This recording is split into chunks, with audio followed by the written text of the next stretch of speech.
What's up everyone, how are you all? Today we are back with another blazing Naruto story. What if Naruto is God of Wolf? If you enjoy then please like, share and do comments. And also check the description to original creator of this beautiful creation. The weather was good, there was no wind. It was a perfect day for dozing in the wagon as he crossed the plains. It seemed absurd that only recently he had felt the chill of the approaching winter. He wasn't completely sure how long it had been since his time, but it was only recently that he had taken to traveling the world to see what had become of it. If he had to guess, this would be the 10th year since that decision, as time was a bit temporal to him. He had no concept of time after living so long. Decades was but a blink of an eye when compared to the life he had, and will, live. He gave a huge yawn in the driver's box. He didn't really need a wagon to cross any great distance, but it would look strange to the common man if he traveled by foot. Humans had grown weak. The thought of controlling the elements and ensnaring the mind of others were considered the devil's work. There were very few that would believe that such feats could be done without the help of evil entities from the, now, ruling religion. He would have chuckled at the thought of God when he, himself, had defied the laws of man and lived far longer than any mortal was even remotely capable of. Then again, thinking of himself as man would be a stretch. At the edge of his field of vision, he could see a monastery that had been built some years ago. The masonry of the building was magnificent, even more so since it had an iron gate. Another change in time was technological advancement. It seemed that humans had ended up degrading to the point where electricity was not even a seed of thought and running water in your home was the epitome of wealth. How this happened during his solitude could have been for a number of reasons, but he just shrugged off the occurrence as a quirk in the advancement of man. What's this? From the direction of the monastery, someone was waving at him. The figure did not look like a manservant as his clothing was of different colors. Naruto reluctantly turned his horse towards the figure. Even after having realized that he was heading his way, the figure did not approach the wagon after having stopped his waving. Focusing a bit of unholy power, which would no doubt land him in the throes of the church should anyone learn of his ability to use chakra. Through his eyes he found the figure clearing up. Naruto muttered in spite of himself once he was able to ascertain just exactly who had waved him over. A knight. Of course, only they could be so arrogant as to wave a man over and not even meet him halfway. He had to stop himself from visibly scowling at the so-called soldier of this time. Waving their overweighted swords like a child.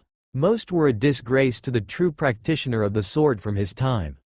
Though he could not refute that there were a few worthy of being called a true swordsman even without the aid of chakra, the few did nothing to sway his opinion on knights when the many far outweighed the skilled. "You, there, what is your business here?" The distance made it so the knight had to shout, and apparently found no need to introduce himself as if his position were obvious. "I am Naruto, a traveler. Is there something that I can help you with?" Even though his tone was cordial and polite, Naruto was far from feeling friendly. He would have done away with the knight if there wasn't another nearby as a witness. "A traveler, you say? There are no towns from the direction you came from," said the knight haughtily, sticking his chest out, as if to proudly display the golden cross embroider on his clothing. He wasn't impressed though. He could tell from the gray mantle over his shoulders that he was of low rank. Even if he did not have his colors shown, he could easily tell that the man was green from the way his body moved clumsily in armor. Usually he wouldn't care to humor them as the types tend to be excitable, but he traversed through this road often and didn't want to have to deal with future problems. About a day's travel to the east of here is a small village. It's quaint, but I stayed there for a night as sleeping in my cart tends to get tiresome. For a mere traveler, your cart seems to be filled with a lot of cargo. It was actually a fair question, but he couldn't help the slight annoyance he felt. I do carry a lot." He turned around and removed the tarp that covered his load, revealing bundles of golden wheat. While usually the crop would not be such a value, but with the coming of winter it wouldn't be a stretch to say that the knight's yearly salary was a mere portion compared to his stores. "I deal business with a town near here. Sadly they do not always give the best prices for what I have, but you could say that I have grown attached to the people and find my loyalty outweighs my greed." At the mention of the nearby town, the knight perked up as if finding something worthy of his attention. "The monks have heard of a pagan festival that's approaching, thus the increase in patrol and guard around the area. You wouldn't happen to know of this festival?" I fear that I know nothing of this festival. That was a huge lie, of course, but he hid the truth with a pained expression, as if truly troubled for not having been of help. Even though I deal around this area, I don't tend to stick around long enough to hear whispers of festivals or celebrations. There is much to see in the worlds, and a day or two is the most I can spare for any one area. The knighted nodded and thanked him for his help anyways. Perhaps it truly is held in secret. The pagans are a cowardly lot, after all. Still, I thank you, good sir, for your help. If you should come upon more information, then know that the church is willing to reward the deeds of man for their service to God. He nodded and bid the knight farewell and made his way down the dirt road. He had no need for money and such possessions. Such things were below someone like him. He had long past done away with such things, but still he did dabble from time to time with the workings of a merchant. He didn't do it for the need of money, but because he found it to be his current muse. Living for, what seems like, centuries, he found that he didn't always want to stay in the profession of fighting. He had lived lives where he was a cook, mason, carpenter, fisherman, and even as a slave, just to understand the nature of man even more. He found that only a few things ruled in the world of man, and among those was wealth. He already knew the side of power and was quite curious how the side of money goes, and what better way to learn than to live as a merchant whose whole life was to deal in money and greed. Still, he calls himself a traveler, even when he lived life as those other professions, because in the end that was what he truly was. Even when he would put up the facade of a cook, a carpenter, or any of those other lines of work, in the end he was just a man going from place to place because it was the only this he could do. He did not have a place to call home anymore, and he could not stay in any one place long enough to settle for fear of others learning of his inhumanity, but also because in the heart of all things he had grown used to traveling. It was a lonely way of life that he could not refute, but it was his only way of life. He had tried, once, after his loved ones in Konoha had died, to live a life filled with the warmth of a family, once again, after he had succumbed to his loneliness. He had given in once, and he would rather live as a traveler than go through such a thing again. From the experience he concluded that a life of perpetual loneliness was better than to hurt, and lose, the ones he stayed near. Still, it wasn't in his nature to push away everything, and everyone, which manages to worm their way into his heart. There were few such people, like those in the village he was heading to deal his wheat, but even then they were kept at arm's length, and he was never there long enough for a true bond to form. Regardless, their easy nature and friendly acceptance had earned a spot in his frozen heart. So to think that he would give out information to those knights on what was more of a harvest festival as opposed to a pagan festival was preposterous. He would sooner convert to Christianity and proclaim himself a scion of the devil for his immortality. This talk of a pagan festival was nothing more than a struggle for control. He knew that the church was desperate to rein control around this, or as they had trouble keep an eye out here. True, the festival was somewhat grander than the typical celebration, which was probably why the monastery was keeping an eye on things and reporting to the city. The church had been eager to hold inquisitions and convert heathens, as clashes between natural philosophers and theologians in the city were far from rare nowadays. The time when the church could command the populace's unconditional submission was vanishing. The church had realized this, and so did the people. Thus the church was desperate to regain its authority. And business everywhere shall suffer for it, said Naruto with rueful smile. The skies were of the same golden hue as the wheat in the fields by the time Naruto arrived in the plains. Birds were but a shadow in the sky as they flew home to their nest, as the insects sang a frenzy for the coming of darkness. The wheat field looked to be mostly harvested, so undoubtable the festival should begin soon. Before him were the expanses of the village of Pazlow's fertile wheat field. The better the yield of the land, the more prosperous the village. The area was managed by a noble of the name Count Arendot. He was peculiar in a sense that he found it enjoyable to join in with the farmers and get his hands dirty. Thus it was only proper that he joined in during the festival, providing an abundance of wine and food. Naruto had not once participated in the festival, though this time he could not say that it was because of his reluctance to stay and enjoy such an event with those he felt a connection with, as slight it may be. No, the reason why was due to the fact that outsiders were not permitted. "Ho there, is that Naruto I see with my dim eyes?" He smiled a tight smile but felt a slight warmth at being recognized. He did not know the name of the old man tending to the field, but his name was somewhat well known around the town, regardless of how hard he tried to keep a low profile. 'Tis I might you happen to know where I could find Yare? Oh, Yare'll be over yonder. See where the crowd is gathering? It's all youngsters at his place this year. Whoever is slowest will wind up the hollow. Naruto flashed him a smile that he liked to call his merchant smile. It was the fake trustworthy grin he put up when dealing in trade that made him look less like the hollowed man that he was and more principled. Just as the old farmer had said, there was a crowd gathering within its confines, and they were all shouting something. There were jeers and teasing aimed at those still working the field, but it wasn't truly malicious. The taunts were only a part of the festival. There's a wolf! There's a wolf! He heard some of the shouting. A wolf lies there. Who will be the last and catch the wolf? Who? If you cut too greedily, you won't catch the harvest god, and it will escape. None of them noticed when Naruto pulled up with his cart. Hollow the wolf was the harvest god, and according to village legend, it resided within the last stalk of wheat to be reaped.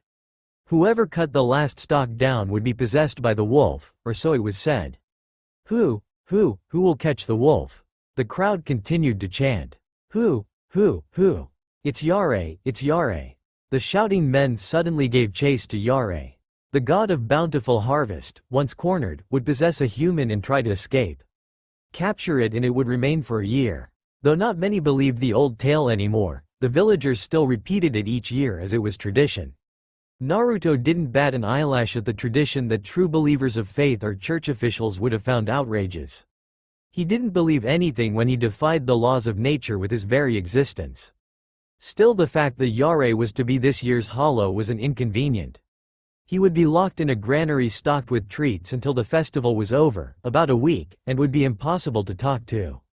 He had wanted to quickly unload his stocks and leave by sunrise, but it looked like that would not be happening. At least the first part, since he was still planning on leaving at sunrise. He would not be able to stay either way as he would be chased out due to the coming festival, which should begin tomorrow now that Hollow had shown. Years before the Count had begun managing the region, it had come under heavy taxes that drove the price of export. Naruto had bought some of the unfavorable priced wheat and sold it for a slight loss. He did it to help the people, and in turn he had won over their gratitude. To this day the village was thankful for his business, and Yare had become sort of the middleman for the deals.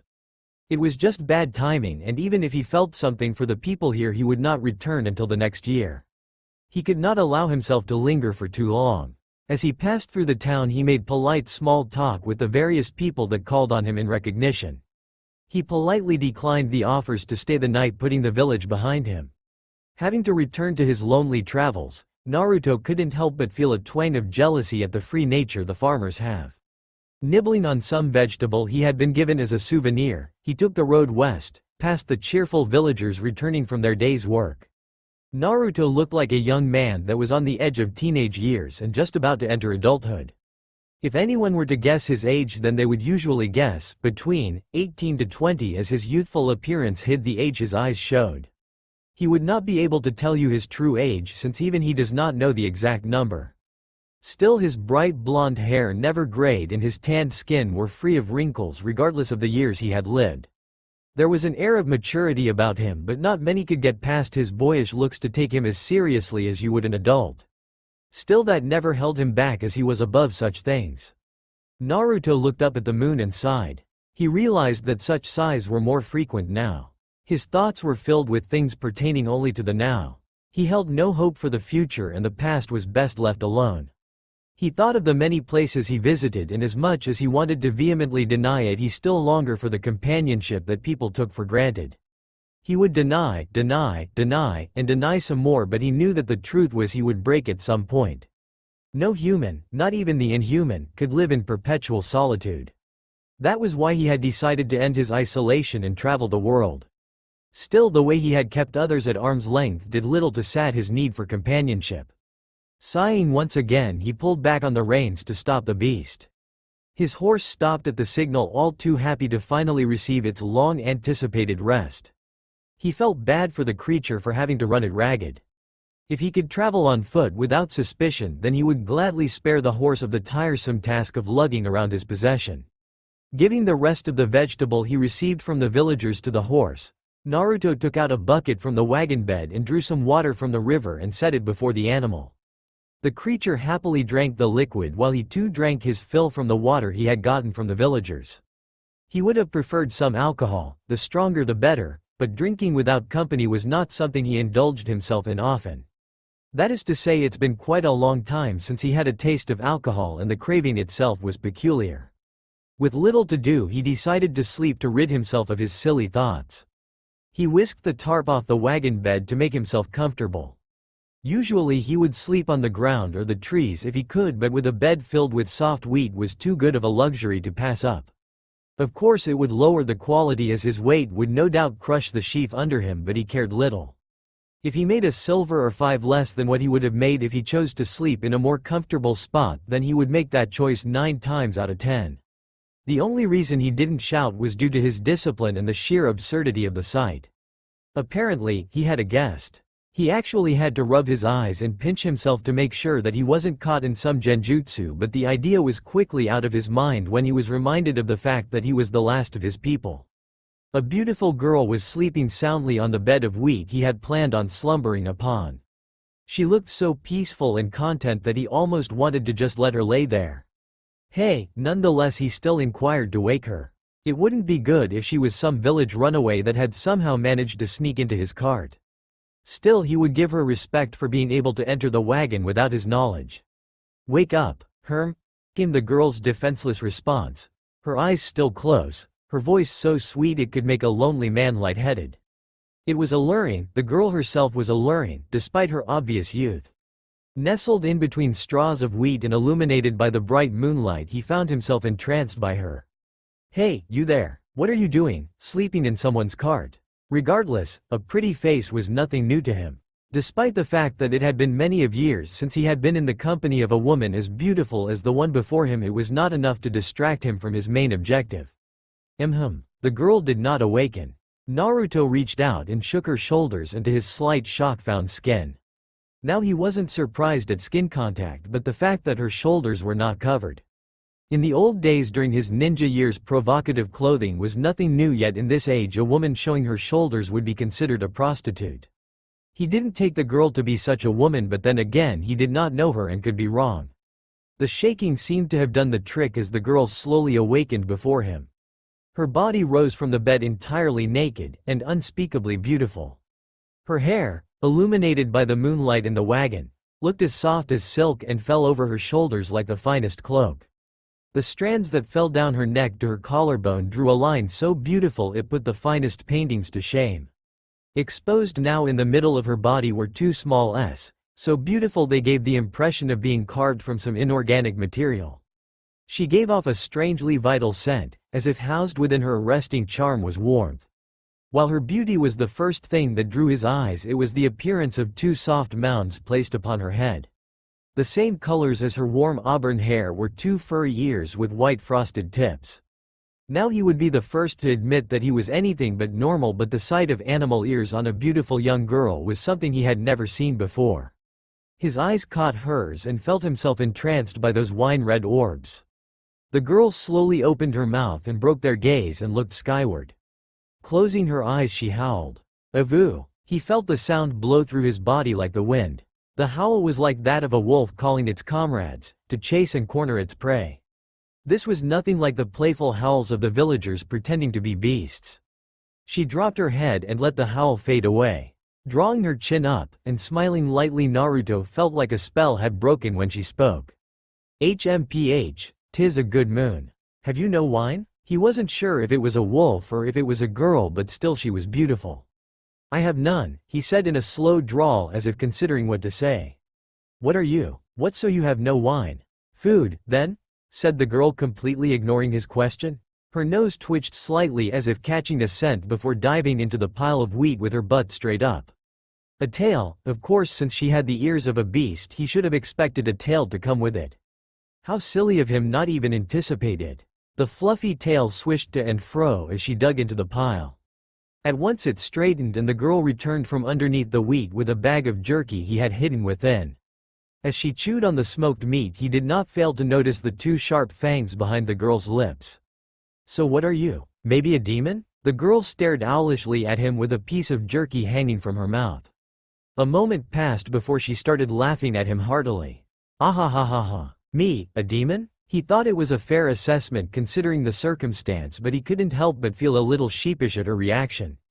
Though he did find her to be disarmingly adorable, added on with the two sharp fangs to her charm, it did not deter his curiosity. So not a demon then? Well, I figured it to be a good guess. Oh, that was quite amusing. This is surely the first time I have been called a demon. She bent over to pick up the meat that had fallen from her mouth due to laughter. Every now and then the fit of giggles would return, making the sheepish feeling return. Well, if you're no demon, then what are you? Me? She pointed to herself as if asking if he was talking to her. Who but you would I be talking to? Perhaps the horse? Naruto gave the girl a blank look, drawing a grin from her, a completely charming and guileless grin. My apologies. I had forgotten myself. I am called Hollow. It has been some time since I have taken this form, but, well, it is quite nice, isn't it? Hollow? Hollow. A good name, no? Naruto had been to many places far and wide, but there was only one place where he had heard of the name Hollow. What a coincidence. I know of a harvest god that goes by Hollow. The girl's moonlit face drew back slightly as a troubled look formed on her face, but the moment passed as a smile replaced it. I am nothing so great a deity to be called a god. I have long been merely Hollow, but I was also called a god just as long. He couldn't deny that she wasn't anything normal. The ears and tail had long doused that, but it would be a stretch to believe that this girl was the pagan god of harvest. His own existence was a contradiction, so it wouldn't be too hard to believe in a wolf god existing if he did. I'll say you're taking this in far too calmly. Is this situation not strange to you? I've seen stranger, he replied with a rueful smile.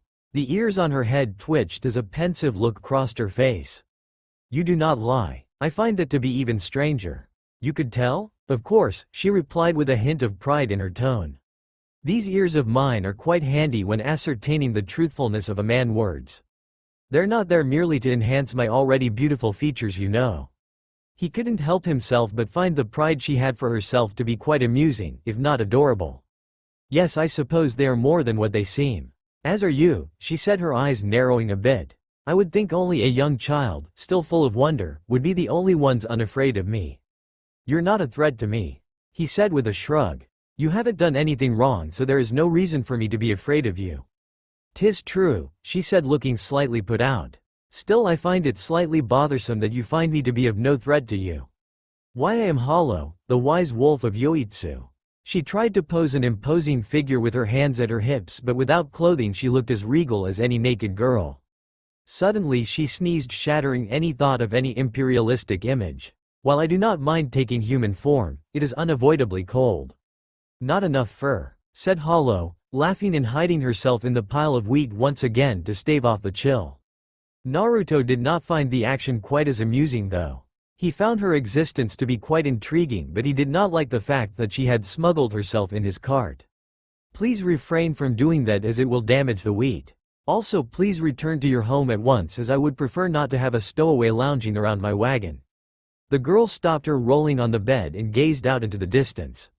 My home is quite a ways away. I was born far in the north, where the summers there are short and the winters long. A world of silver. For a second Naruto felt a connection with the girl, as he felt her loneliness, the same kind he had been feeling. The moment passed and a grin formed on her face, as if the sadness was never there. Have you ever been there? Naruto paused. I'm assuming you mean Yoitsu? Her eyes lit up, having heard the name of her home. Yes, you know of it? How is Yoitsu these days? Is everyone well? There was a slight slump in her demeanor that the sadness couldn't have been an act. Naruto forced himself to say, I don't know it, to quell the unease that rose from within him. He did know of a place called Yoitsu, from an old story he had heard at an inn, but that place was said to have been destroyed. Her shoulders slumped even more. Yet you know of the name of my home. Only because you mentioned that you are the wise wolf of Yoitsu. Her mouth formed an O shape before she once again giggled madly. I see that there is another worthy of being called wise, she said once she was able to get her giggling under control. I have been called many things, yet wise might be a first for me. That I can believe. Most men are surely fools. Yes, well, my foolishness aside, I'll ask you, why are you in my wagon? You are a peculiar one, she said with a slight teasing tone. You could ask many a question about me, yet you ask only the obvious. If the answer is obvious, then you have me at a disadvantage," he said, knitting his brows in confusion. "The answer is quite simple really. I am in your wagon for I want to return to Yoitsu." The answer was quite obvious. From his observation it was easy to see that the girl longed to return to her homeland. The signs were all there regardless of how she tried to cover it up. "I see, I guess you were right. I did ask a question with an obvious answer. Still, if I'm inclined to believe that you truly are Hollow, the god of harvest, then should you not be within Yare now, since the wolf resides in the one who cuts the last stalk? Or so they say." The mischievous smile on the girl's face looked more appropriate on a fox than the wolf she claimed to be. "Heh heh heh, I am Hollow the wise wolf. I know well my own limitations. It is true that I live within the wheat. Without it I cannot live. And it is also true that during the harvest I was within the last wheat to be harvested, and usually I cannot escape from there. Not while any were watching. However, there is an exception." She paused for dramatics, which truly did make him more curious. "If there is nearby a larger sheaf of wheat than the last one to be harvested, I can move unseen to that wheat. That's why they say it, you know, the villagers. If you cut too greedily, you won't catch the harvest god, and it will escape." Naruto glanced at the pile of wheat in his wagon and ascertained that she had used his stores as a way to escape. So that is how it was done. She had a smug smile on her face as if telling him to praise her for her wit. "You could even say that it wouldn't be a stretch to call you my savior. If you haven't been there, I would never have escaped." The haughty look on her face disappeared, and in place was a demure appearance that accentuated her innocent face. Truly, if he was a lesser man he would have easily fallen for such beauty. As he was cold and hollow, such a tactic would not work on him. "I see, well perhaps I should take that wheat back to the village, then. They'll be in a bad way without their harvest god. While I do not have close relations to the people of Poslo, I would still hate to see them suffer." Hollow looked at him as if stricken. Surely you're jesting? Why not? I have no need for a pagan god willing to resort to trickery to get her way. Your beauty may win you the favor of any man, but you'll find this one is a bit harder to charm." When he looked back at Hollow, her earlier bravado was almost entirely gone. Now she truly looked down, as apprehensive as any princess in an old knight's tale. Yet he didn't falter at the sight. He felt her look to him and saw the young woman gazing at him beseechingly. "Please, help me, won't you?" He didn't like the sight of Hollow so meekly bowing her head. While he would be honest and say that he had found her early ruse of manipulation to be annoying, the sincerity behind her eyes when she looked at him like that made it hard for him to meet her gaze. He had found that it was easier to say no when you never got asked a question. He stayed true to that belief and kept people at a distance so he would never have to come to a decision like this. For all of his power and all of his intellect, Naruto found that he was still weak at the sight of sincere cry for help. Maybe it was the chosen one in him from his days as a ninja that propelled him to give in. Regardless, the decision was made when the wise wolf herself discarded her pride and truly showed herself. "Very well, I will help you. Though there is something I must ask of you." "All right. If you leave the village, will they still be able to raise wheat?" He had expected Hollow to answer in a way that wouldn't weaken her position. He would have accepted her answer regardless of the outcome if she was telling the truth. When he looked at her, she wore an expression completely different from what he had seen so far. She looked angry and near tears as she stared at the edge of the wagon bed. "The village's crops shall continue to harvest in abundance without me," she spat, her voice surprisingly irate. He said nothing as he saw that the girl still had much to say. Already he could tell how prideful of a woman she was and would not allow anyone to think little of her. "Long did I stay in the village, as many years as I have hairs on my tail. I had wished to leave so long ago, but for the sake of a promise I made with a youth of the village I stayed. I stayed to ensure the village's harvest would be fruitful." Perhaps it was because she couldn't stomach it, but she could not even look at him as she spoke. Earlier her wit and words had been quick and easy, now she stumbled uncertainly. Yet he found that this side of Hollow to be more trusting. I am the wolf that lives in the wheat. My knowledge of wheat, of the things that grow on the ground, is second to none. That is why I made the village's fields so magnificent, as I had promised. But to do that, occasionally the harvest must be poor. Forcing the land to produce requires compensation. But whenever the harvest was poor, the villagers attributed it to my caprices, and it has only gotten worse in the recent years. I have wanted to leave. I can stand it no longer. I long ago fulfilled my promise. Now he understood. It was true that the years before the land came upon Count Arendot's control that the villages suffered droughts of little harvest. With the new farming techniques the yield had increased in the years.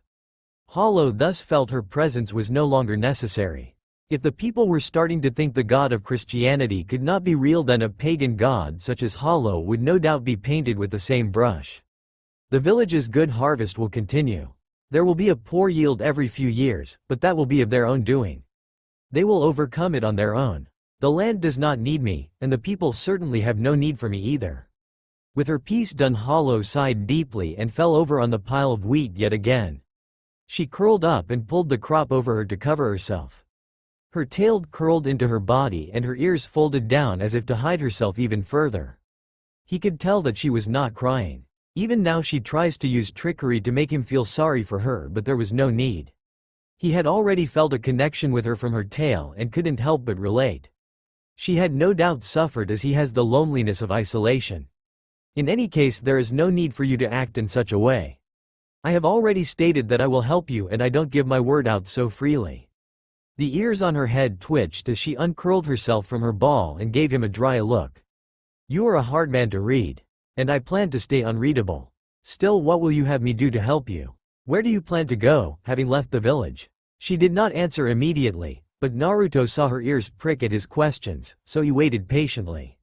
She had just delivered a significant confession, ignoring her acting afterwards, and he figured that she simply couldn't face anyone for a moment. I wish to return north, she said flatly. I would assume to Yoitsu? Hollow nodded, turning her gaze up and off into the distance. He didn't need to follow her line of sight to know where she was looking, true north. My birthplace, the forest of Yoitsu. So many years have passed that I can no longer count them. I wish to return home. He could understand the feeling. He didn't need to guess at her loneliness because he already knew the feeling.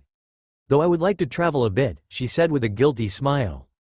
I've come all the way to this distant place and surely much has changed over the months and years, so it would be nice to see what have become of this world.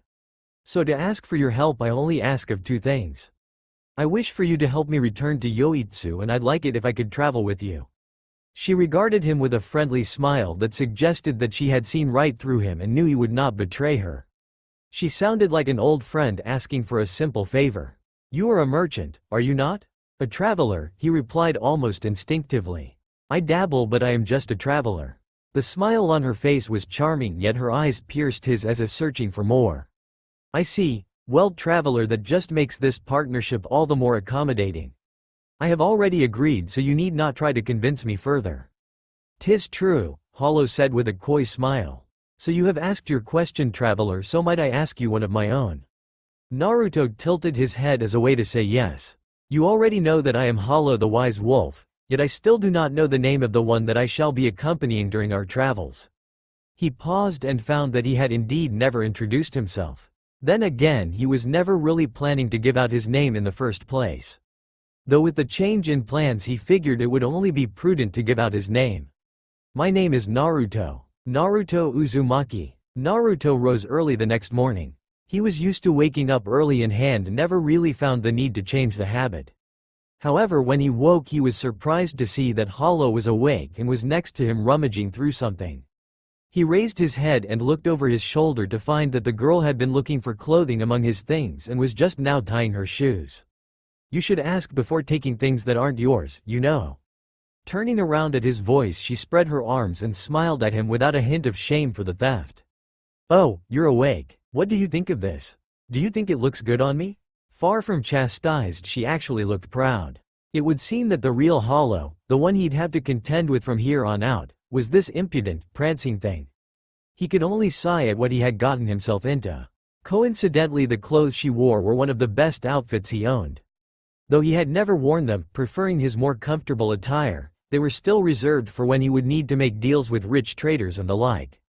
He didn't particularly care for such etiquettes, but if he was to learn how to be a merchant then he would need to act like one, outfit and all. The top was a dark blue shirt with a slightly puffy 3/4 length vest. The pants were a combination of linen and silk with a skirt that wrapped fully around her lower body, tied with a fine fox sash.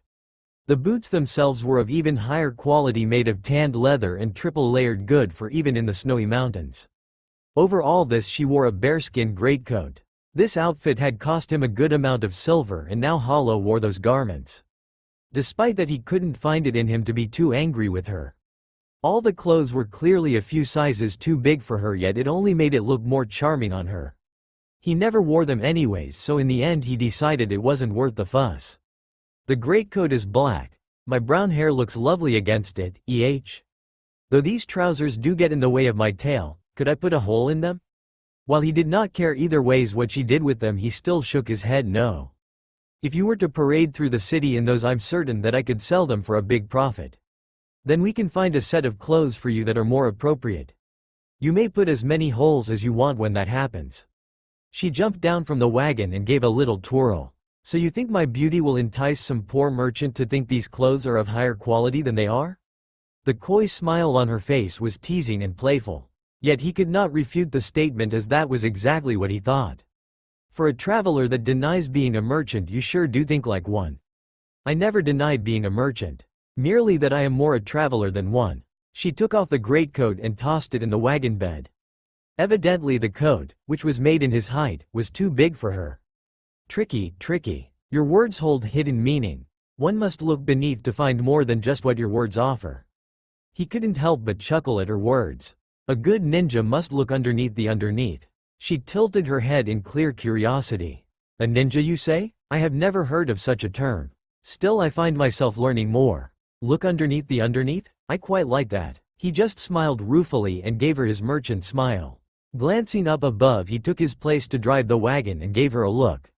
In any case, it will rain soon. We should make haste. Hollow just chuckled at him and scampered on board the wagon. She joined him in the driver's seat. It was too big for one person, but slightly too small for two. It wasn't uncomfortable, but he wasn't inclined to say he was comfortable either. He roused the horse and took the reins in hand. A tug on his shirt caused his eyes to stray from the road and land on his new companion. This proud wolf made a bit of a spectacle of herself last night, she said a bit self-deprecatingly, as if her flustered demeanor reflected her true feelings. In any case, it is good to meet you, Naruto. Hollow smiled and held her hand to him. A small smile did manage to fur on his face as he took hers and shook it. Her hand was small and warm. Yeah, it's good to meet you too, Hollow. With the neigh of a horse, the pair's strange travels had begun. The rain was a true downpour. The threatening storm finally caught up with Naruto and Hollow. They did manage to catch sight of a church through their rain-blurred vision, but Naruto was reluctant to stay within the dry walls of the cathedral. He was never one to take refuge with the church, and having a wolf-eared woman with him did not help to make him want to any more. Of course, Hollow had at first been a bit miffed with him, but a promise of food and ale of her choosing once they reached town quickly quelled her anger. Though he could not, for the life of him, figure out if the anger was genuine or if she had just swindled him. Even with his ability to see through people's intentions, he would have to admit Hollow was more cunning and deft than he had first given her credit for. Taking refuge under trees to offset the downpour, they had made barely any ground towards the city. With the rain making the grounds muddy and wet, his poor horse had a hard time pulling the weighty cart. Finding the whole excursion a lost cause, they had instead sought to find refuge from the chilly rain. Surely we could have been warm and dry with something hot to eat if you had not been so scared to set foot in that monastery. I was not scared, said Naruto as he wrung out his shirt, causing a good amount of water to splash on the ground.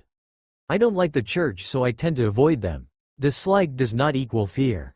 He heard a rustling, and turned to see that it was Hollow's tail waving madly. The tail fur was very fine, and shed water readily. Naruto frowned as his face was dampened by the flying drops, but Hollow seemed the least bit contrite. I see, well, for a moment there I almost believed that I wasn't the one with wolf ears and a fine tail. Oh, how I hate human clothing. He would have refuted the notion even more, but his words were caught in his throat when discovered that she was now quite naked and wringing her own clothes free of water. Water fell in great, undignified drops from her beautiful brown locks. It seemed his new companion had no taboo with nudity. Then again, he should have known that after his first meeting with her was with her naked. So what shall we do with your wheat? He asked, hoping to change the subject. What do you mean, what? I mean, shall we thresh it, or shall we leave it as it is? Assuming the talk of you residing in the wheat is true, that is. As long as I live, the wheat will neither rot nor wither.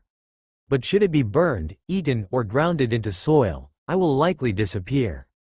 If it is in the way, then you could thresh it and keep it safe somewhere, that might be better. He nodded. He would need to keep at least a portion of the wheat safe to keep the young girl from disappearing.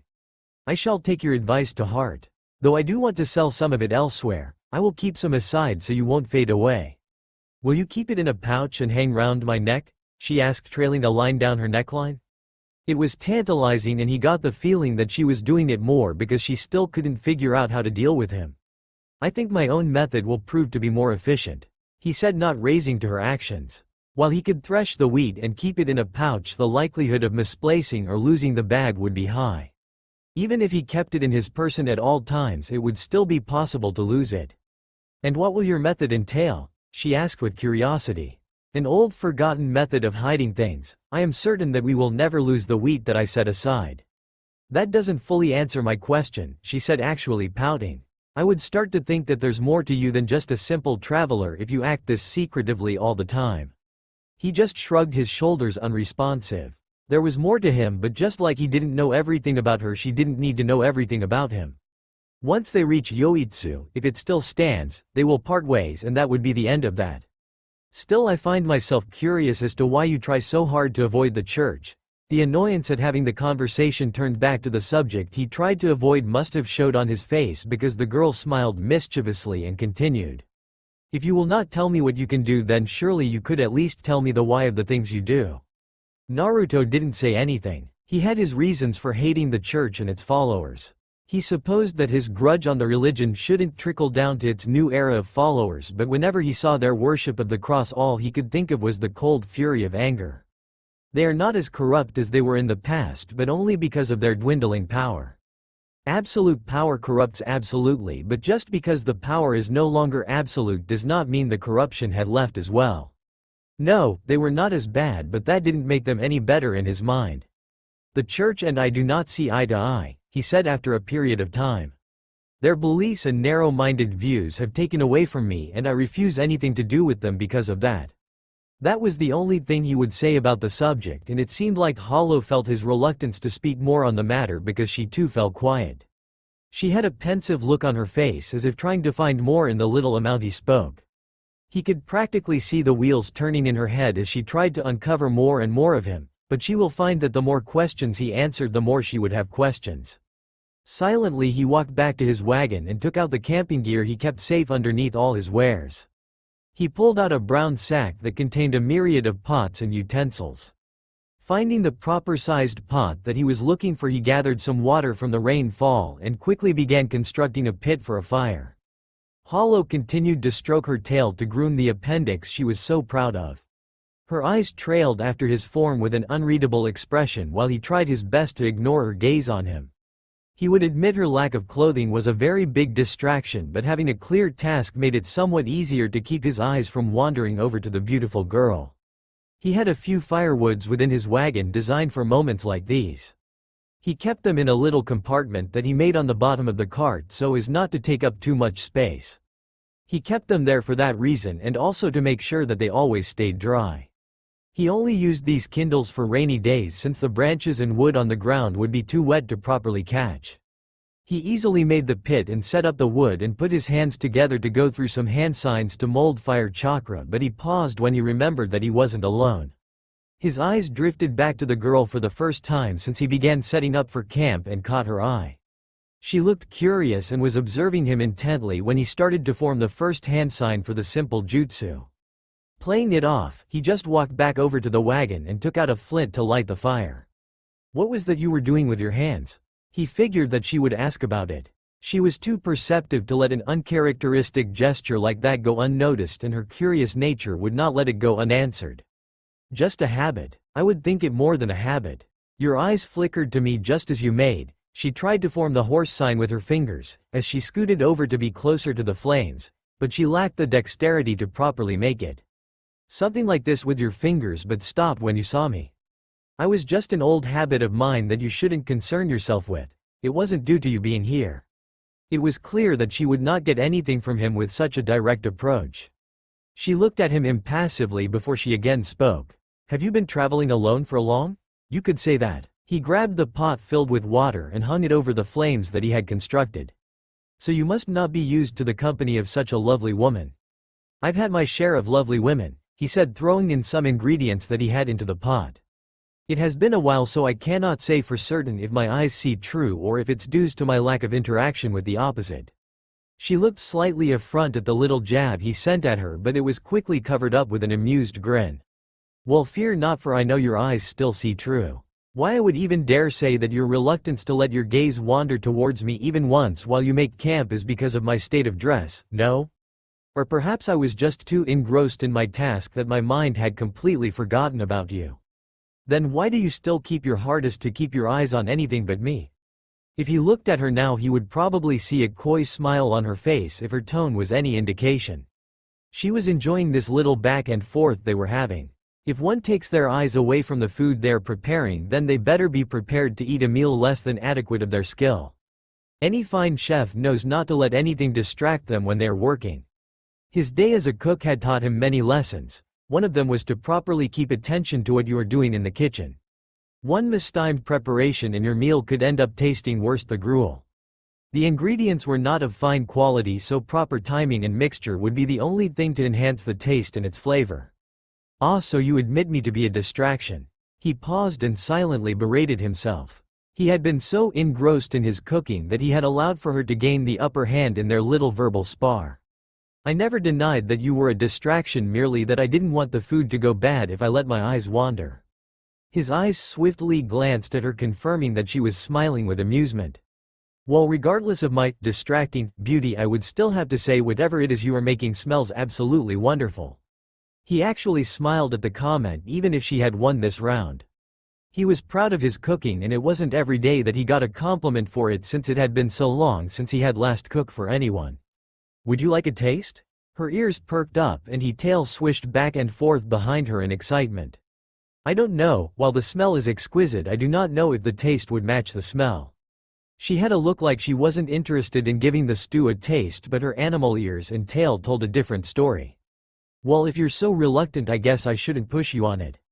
He had to visibly restrain himself from allowing his emotions to show on his face when her ears drooped down in disappointment and the tail stopped its excited movement. He wasn't sure if she was even aware of it. I see, well, you are quite an understanding lad. Naruto nodded and brought the wooden ladle he had been using to stir the pot and brought it up to his lips. With an exaggerated he brought the ladle back in the pot and continued his stirring. You're right, I shouldn't have tried to make you taste something you didn't want.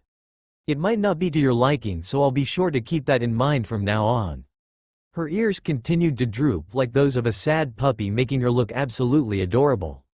He was about to break and say she could take a sip, but she spoke before he could.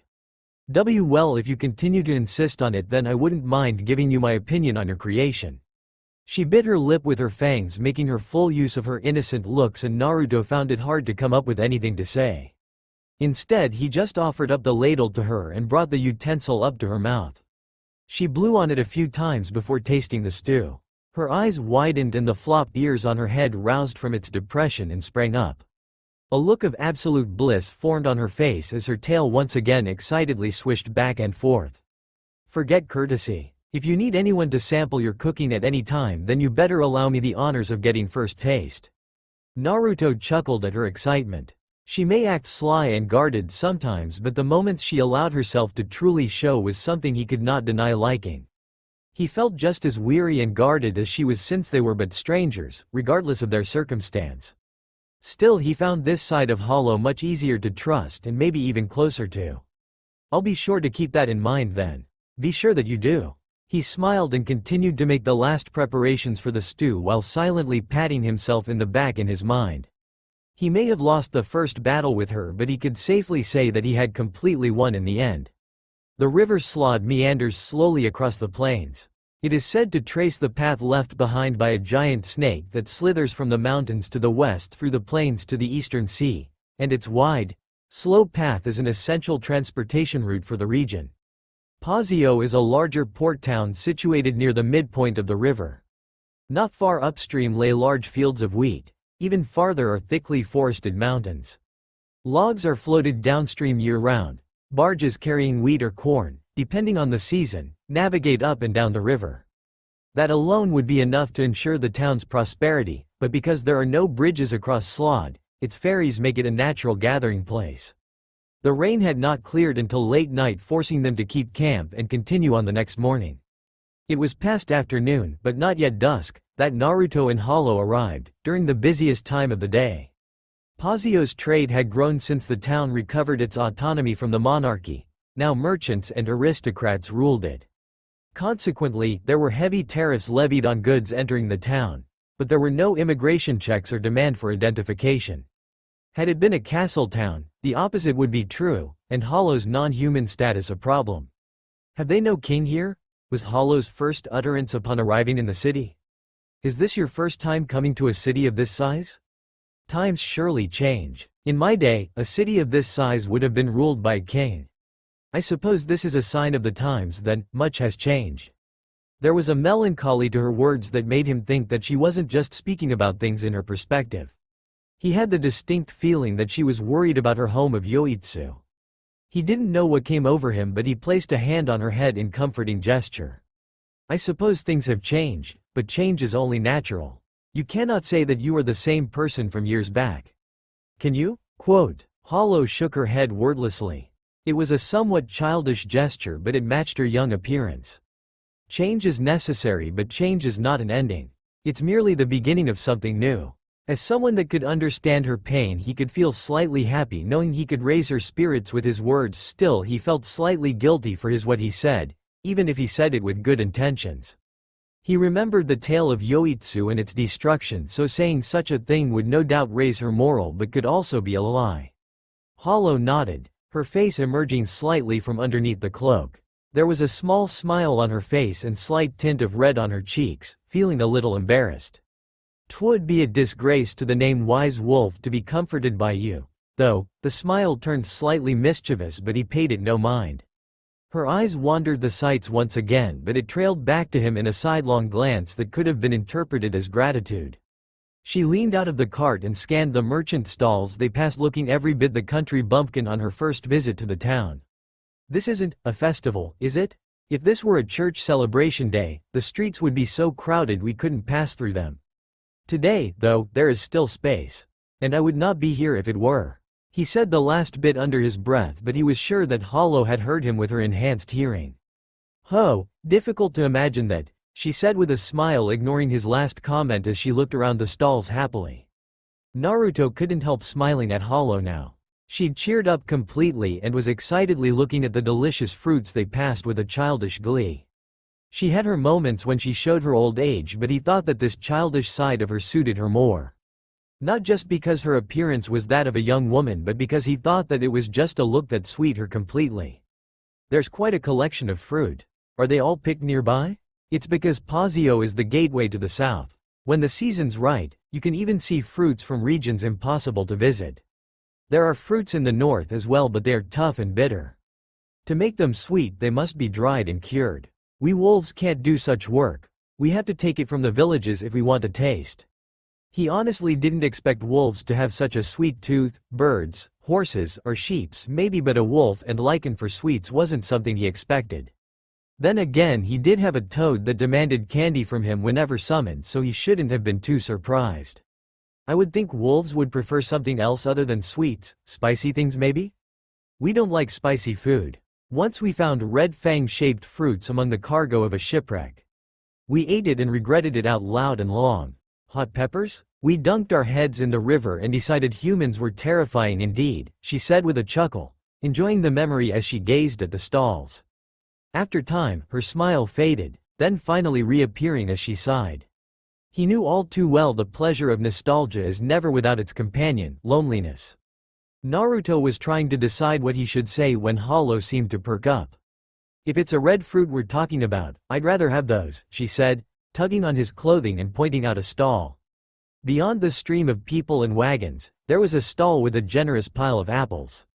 "Oh, those are apples. Are they now?" Hollow's eyes glittered behind the cloak. He wondered if she noticed that her tail was swishing back and forth underneath her skirt. Perhaps she really wanted the apples. They do look rather appetizing, no? Indeed, they will sell very well for that vendor. What Hollow was hinting at was clear enough, but Naruto pretended not to notice. He was reluctant to give in to her every desire, and it wouldn't do him well to act too accommodating towards her. Hollow's expression shifted as if to say, "That's not the point I was trying to make," but again Naruto pretended not to notice. As silence befell them, they continued along the road with the clop-clipping of the horse's hooves as accompaniment. She was becoming anxious. She clearly wanted the apples but was loath to say so. They passed the apple booth, and it began to recede behind them. The apples?" He pretended not to hear her, but as they got farther from the stall a hand gripped his shirt from the side. He could not ignore her pleas anymore as he was forced to acknowledge his companion. "What is it?" he asked, glancing down on her. She looked at him with a troubled look accentuated by her beauty. She looked quite meek and vulnerable, yet it didn't have the same dishonesty that the look had when she was trying to get him to do something. I want the apples." He had to actually strain to hear her words even though they were so close. He would have thought her pride would have kept her from admitting her desires, but to his surprise she had admitted what she wanted and looked quite embarrassed for it. Sighing, knowing that he was about to give in, he pulled out a small brown pouch that jingled in sound when he took it out. She tilted her head as it looked like the bag just appeared out of nowhere. "Here, I'll give you a silver trena coin. Go and buy yourself as much apples as you desire. It'll be my treat to you for asking instead of trying to gull me into buying you some." She flashed him a charming smile and took the coin from his hands greedily. She returned to his cart moments later with more apples than she could carry. She appeared to not know the meaning of the word restraint as she used the whole coin to make her purchase.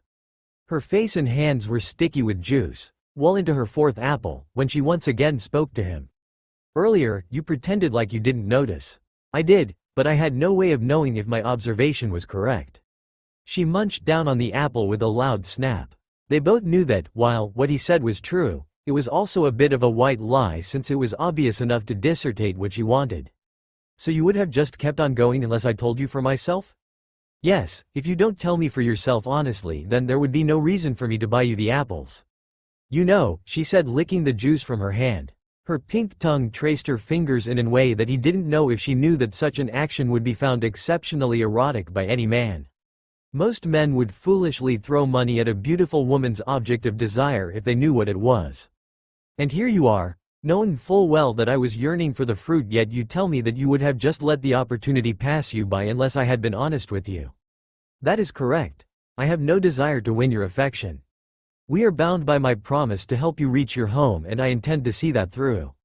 She looked slightly miffed at his words, but he continued before she could say anything. "But that does not mean that I wouldn't do something for you if you ask. For the time being, during our travels to your homeland, I consider us partners. I will grant you your desire if you are honest with me, and I would hope you do the same for me. As for me ignoring your pleading looks, I will not strain myself to make you happy if only to shield your ego of asking. As a partner I consider us equals. I will not lower myself for you, or anyone, and I would not want you to do the same for me. What I have is yours, and what is yours is mine. If you want something from me, know that you'll have it, but only if you give me the courtesy of asking instead of trying to pull and prod me to that direction." She fell silent at his words and grew pensive. Her eating stopped as she looked at him in the eye with a mixture of curiosity, wonder, and little bit of happiness. "You truly are a peculiar man." A smile tugged on her lips as she reached for another apple behind her. To consider yourself equal to the wise wolf of Yoitsu would sound insulting from any other person that would say that to me, yet I feel more relief that you consider us equals. Naruto said nothing and allowed himself a moment to glance down on the girl. The smile never left her face, but she was staring at the apple in her hands, slightly hesitant. "I am slightly crossed at what you said about having no desire to win my affection. What sane man would not want to win my favor? Am I not striking enough to catch your eye?" He actually had to chuckle at that.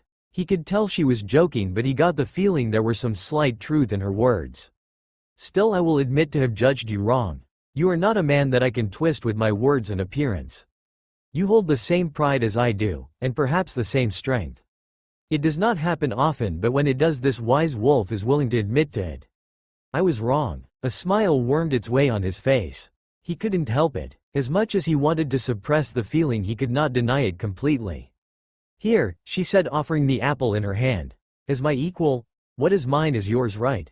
Since you were kind enough to give me money for this fruit, it is only right as your partner to offer you a piece.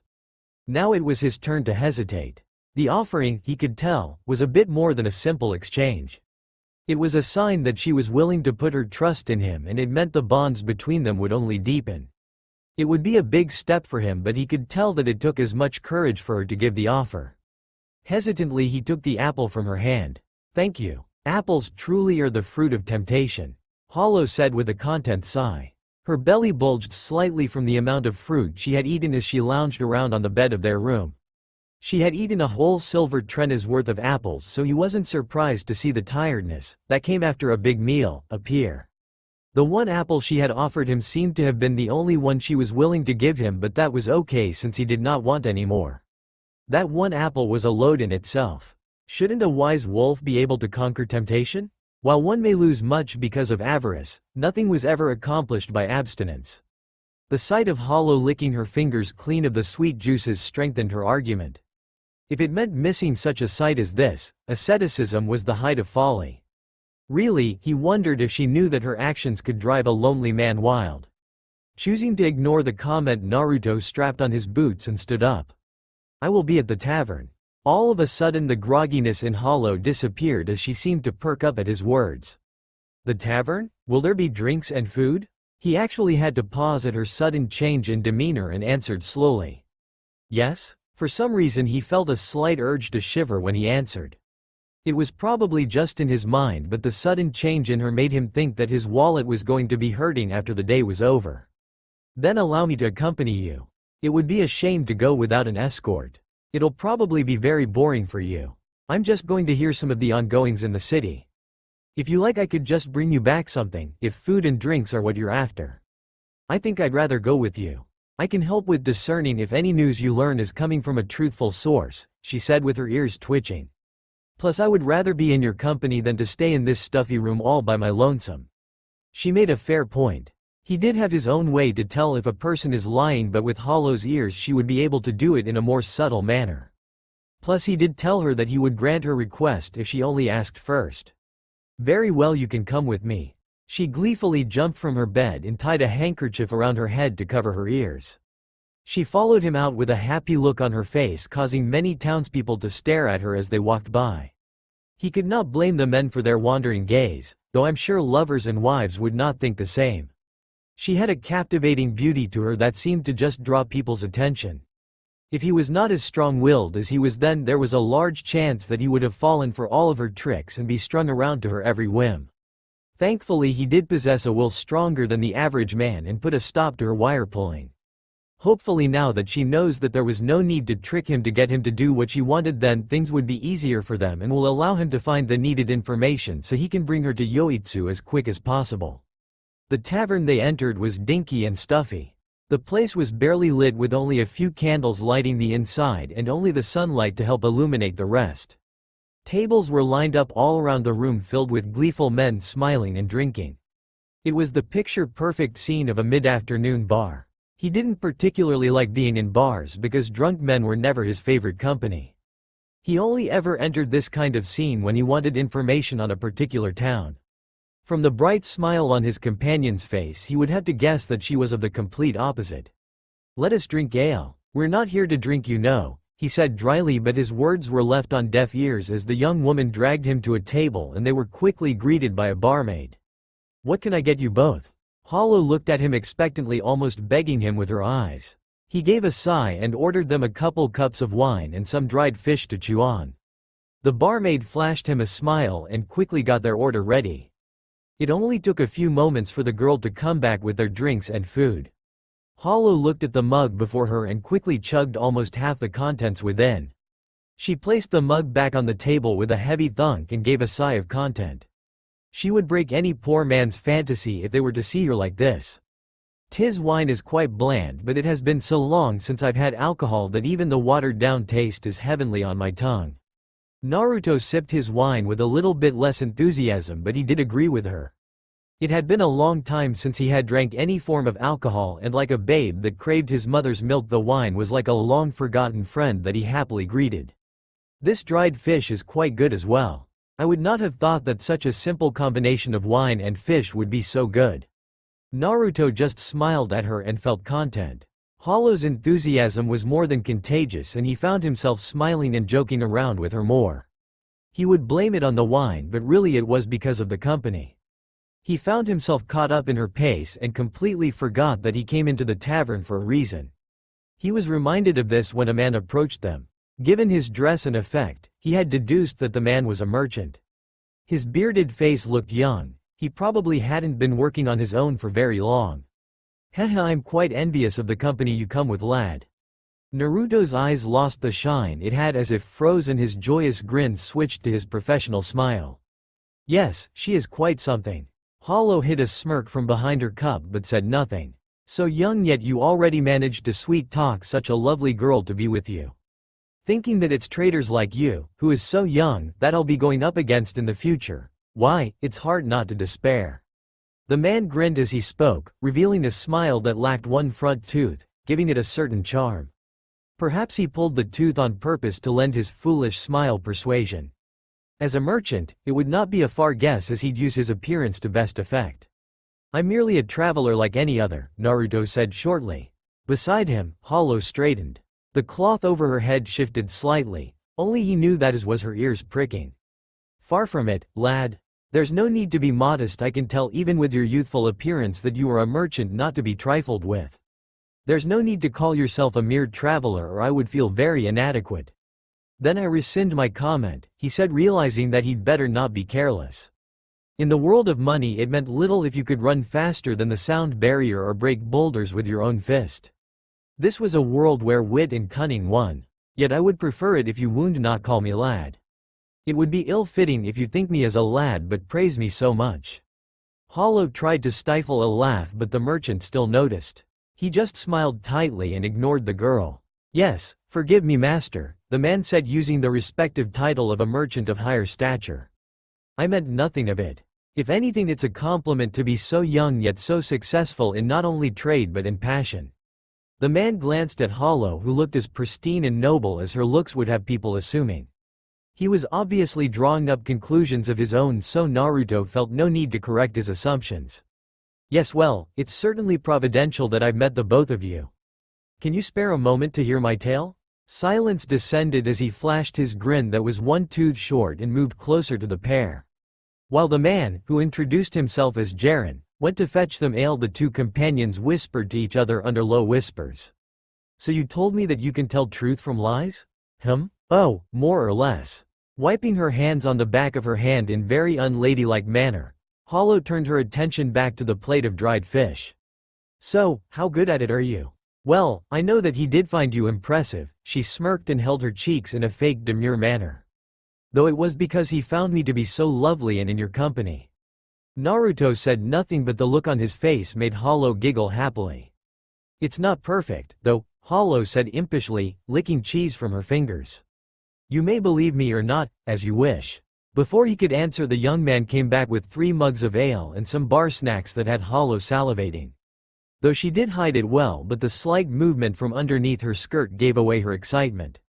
I rejoice at our meeting, said Jiren, raising his wine cup. It knocked against Naruto's with a pleasant clock. I pray for you and your companions, good fortune. So, to business, Naruto said after they had drank from their cup. Ah, right. Jiren composed himself and looked at Naruto, but looked briefly to Hollow as well, as though he knew she, too, was a figure not to be underestimated. There is a certain silver coin in circulation that is due to be replaced by a coin with a higher concentration. The man paused for dramatic effects. It truly was big news. Such information could make a person very rich if they knew the right coin. I know which coin is due to be replaced, due to information I got from a small mining town, and would gladly share this information with you, for a price. Naruto didn't say anything at first and looked to his companion. If one knew in advance which coin was due to be replaced, one could buy them up in bulk, and then exchange them for the new coins, thus realizing amounted to pure profit. Jiren claimed that he knew which coin among all those circulating in the world would be replaced, and share the information in exchange for a piece of the profit. Since Jiren would certainly have made the same offer to other merchants, Naruto could not simply swallow the whole story. Hollow just stared back at him with an unreadable face to the normal man. But to Naruto it was like they were having a conversation with words. She left the decision to his discretion, but she confirmed his thoughts that while the story might be believable, there was some falsity in it. And what exactly is your price? In exchange for selling you the information of which silver currency is due to become purer, I want a portion of the profit you'll make, 10 trena for the information plus 10% of your profit. Is this story of a purer coin true? Jiren faltered slightly at the directness of the question. Well, like I said, it was based on information I learned of in a mining town. I think it's trustworthy, but there are no guarantees in business. I see. Well, then I see no further need for us to conduct business. And now, hold just a minute, the man was stunned. It was a fair deal, yet it was met with a quick denial. I think the deal was fair for both sides. Don't just deny me so quickly. Maybe think on it for a day and then reconvene when you've had time to think it over. There will be no need. I will not change my mind today or tomorrow. There was a stunned silence as Naruto would not budge on his decision. Hollow was actually shocked as well. She did not have a lot of dealings with money and currency, but even she thought that the deal would be fair for both parties. Well, if that is your decision, then I guess I have nothing else to say. We thank you for the food and drinks. At his curt response, Jiren's once cheerful face vanished and turned twisted with rage. Now see here, lad. Naruto's eyes narrowed at the venom in the man's voice. They were starting to make a scene, and he hated being in the center of everyone's eyes. I have been nothing but kind and truthful with you. You will not grow to be a fruitful merchant if you spit in the face of your elders. You should learn to treat those of your better with respect. I believe you already established that I was your better, did you not? Naruto was calm as he took a drink from his cup. If my rebuke has angered you, then I will not apologize. As a merchant, you should know that the other party has every right to decline a transaction no matter how fair each side believes the trade to be. Should you have not already known this? Considering you are my elder in our profession, then it would be quite sad for you to have forgotten such a simple lesson. Jiren grew red at his words, but like a true merchant knew when to back out when he had taken a loss. Clearly he could not win with the young blonde, so he turned his attention to the lovely young woman who accompanied him. So what is your name, miss?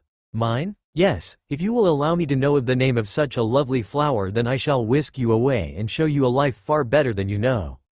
Jiren grinned shamelessly as Hollow fidgeted in her seat nervously, occasionally pausing to say things like, "Oh, my," an affection Naruto found amusing, causing him to snort from behind his cup. Jiren glared at him but smiled sweetly back at Hollow as she nervously stared. A second passed and the timid look disappeared from her face. She took Naruto's hand into her, causing him to scowl, but the mischievous look on her face only widened even more. The traveler is happiest before the journey.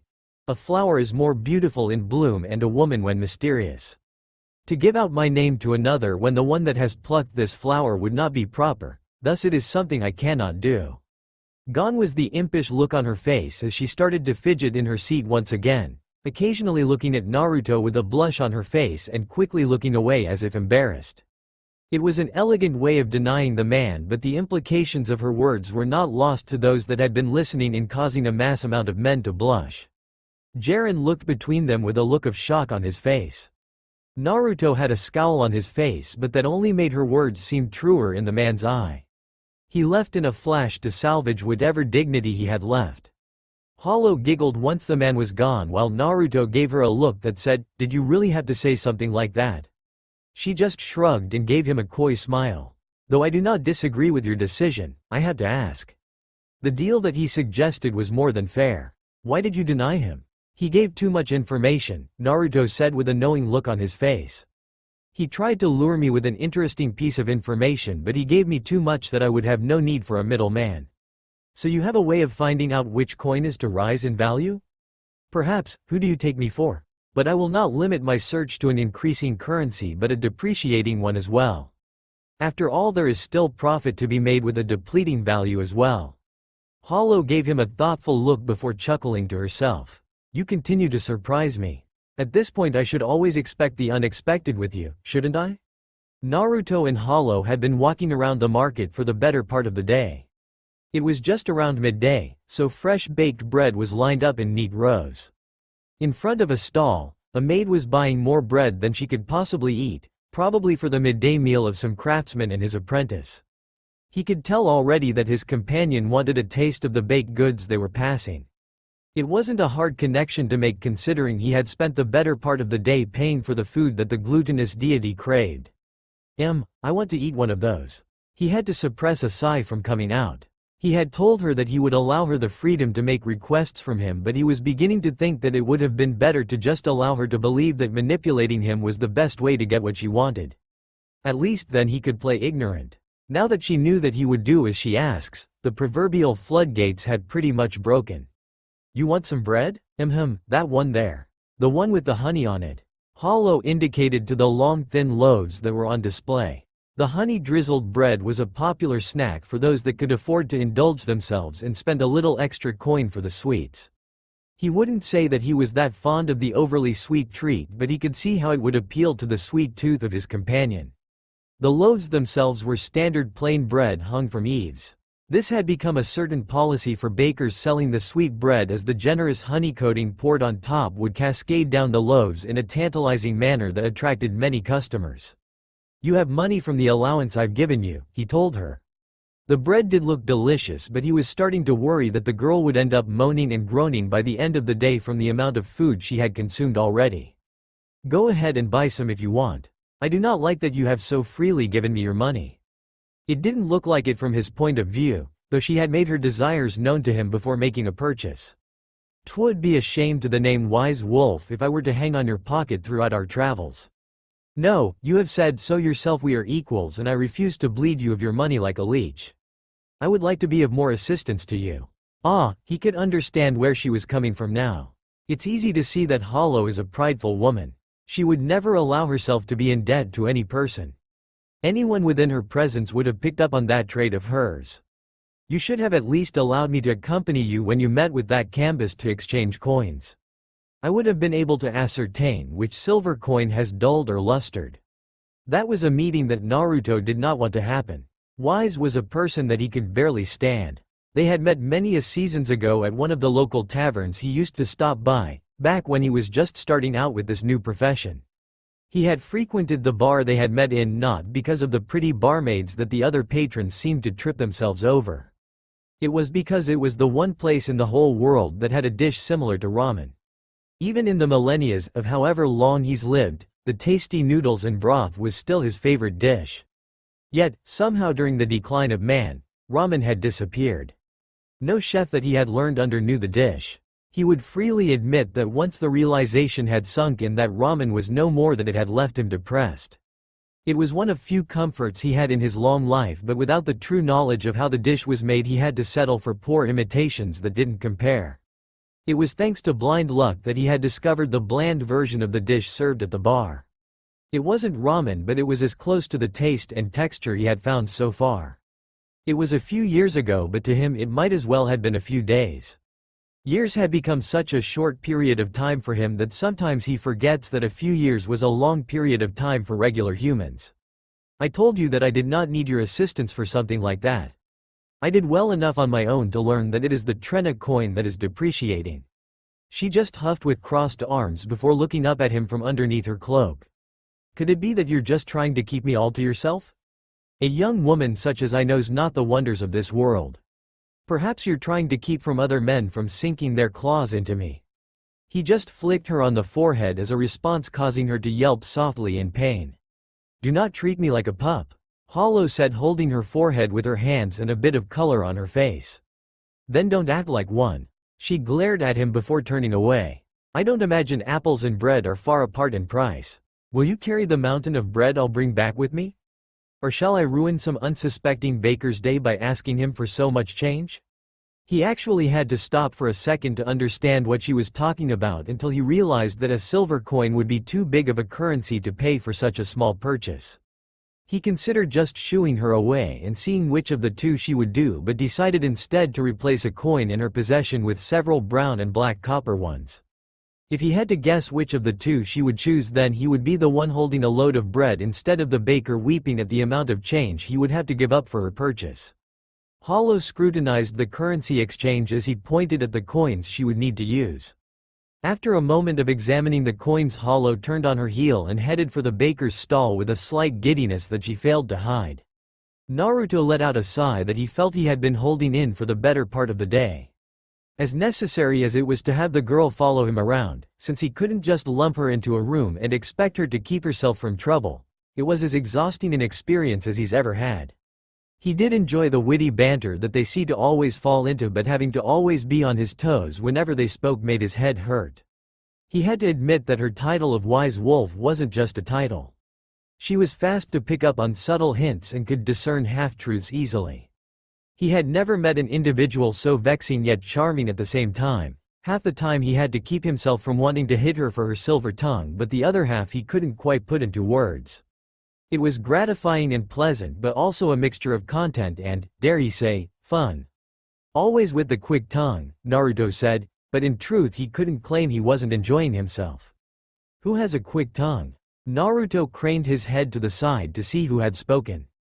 The owner of the voice came from a pretty young woman with mahogany hair, violet eyes, and impressively pale skin, despite knowing that she's worked in the wheat fields for most of her life. There was a bright smile on her lips and a knowing look that always seemed to be a fixture on her face whenever they met.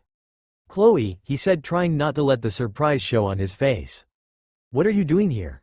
The smile seemed to widen some as she sauntered over to him with a slight sway to her hips. As Yare's little sister, he had a lot of dealings with her. It was sort of impossible to not encounter the girl when she would always hover over them whenever he was in town. "I didn't see you this year." The briefest of smile formed on his face as she stood before him with her arms open. He didn't return the gesture or make a move to close in for the hug that she desired, but that had never stopped the young girl before, as she just swooped in and gathered him into her arms regardless of his willingness.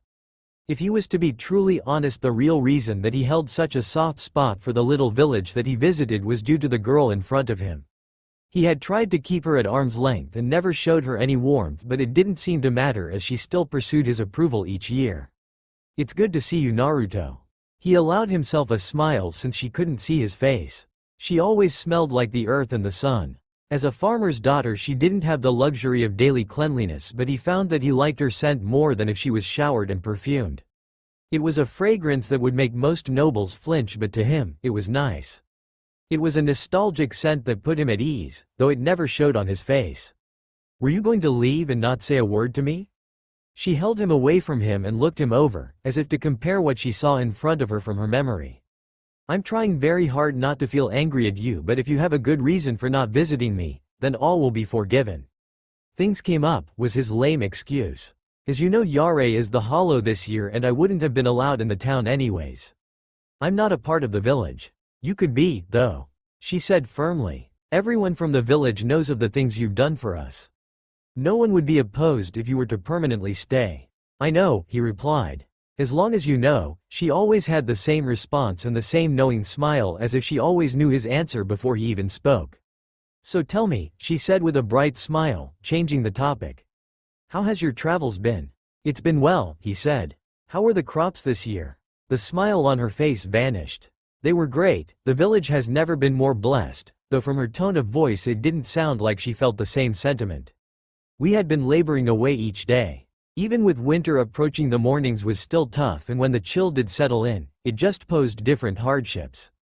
With the cold weather slowly coming, warm days had become far in between. Yet, still there had been days when you could have sworn that summer was still around and that winter was still slumbering." He felt for a girl. Someone like her had to work every day from morning till dusk, whether it was cold or warm. It was a lifestyle that wasn't for everyone, and for someone like Chloe, pale-skinned and petite, manual labor had been tougher on her than for someone like her burly brother. "I wish I could travel like you and never have to stay in one place for more than my heart desires." She had that far-off look on her face, fantasizing about the places she'd see and the people she'd meet. It was a curse for a farmer's daughter to have a traveler's heart.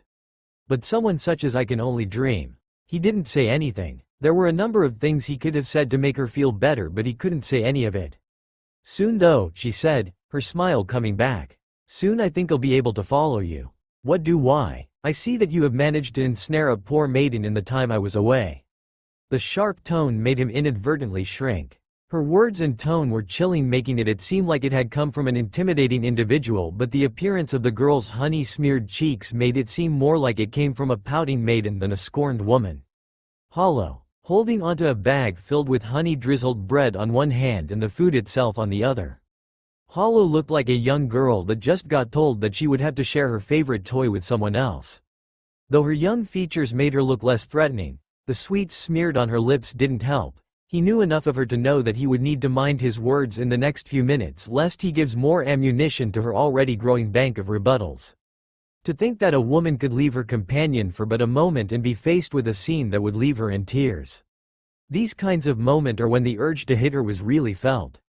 Her continuous game of making others confuse their relationship for sheer amusement was not something he reciprocated. "I see no tears marring your cheeks," she just went on as if he had not said anything. "I would say that it's the sweet atmosphere you seem to exude that causes flies to be drawn to your person, but then the Lord would strike me for uttering such falsities. I think the flies would swarm to you before they even acknowledge me," he said with a dry look. "But of course, 'tis only natural. All creatures are drawn towards the sweetest of fruits." She gave him a look as if just realizing that he was there. "I agree, animals covet the natural sweetness that nature can provide, though I could say that they flock to you for that reason in the literal sense. Almost as if the fates themselves were watching them in amusement." An insect flew by Hollow's honey-covered mouth, causing her to swat at it. A faint tint of red flushed on her cheeks, and he knew that he at least managed to rouse her slightly. "HMPH, I need not honey's sweetness to attract the masses," she said absently, wiping away the sticky remnants from her mouth. "I am the wise wolf." "Hollow?" The utterance of her name cut off the girl's proclamation, drawing the attention back to the cause of the whole banter. Chloe was looking between them with a mixture of bemusement and stun. His previous urge to smack Hollow was back, but only this time he felt like hitting himself as well. "'Tis my name that you uttered," Hollow replied in a gentle manner that only someone titled like her could achieve after being interrupted. "While you know my designation, I am at a disadvantage as I know not yours." Chloe flushed and matted down her dress in fret at having the attention be drawn to her. He wasn't someone that cared very much about standings, but for the normal civilian the status of a person dictated how respectful you should act towards them. Hollow, who undoubtedly exuded an aura of fine upbringing, could make someone of Chloe's stature gate over her words. It wasn't that she had to do anything for people to sense that about her, she just exuded the aura of a noble. As small as she was, her demeanor made her seem big and untouchable, like royalty, pure and unobtainable to those beneath her. "My name is Chloe, my lady." "'Tis a pleasure, young one, as you are aware I am Hollow." She tilted her head in greeting. "I would think that this man has already introduced himself, if my judge of his character were correct." He had to suppress the urge to roll his eyes at her jabs at him. He knows proper social etiquette just fine, and she knew that as well.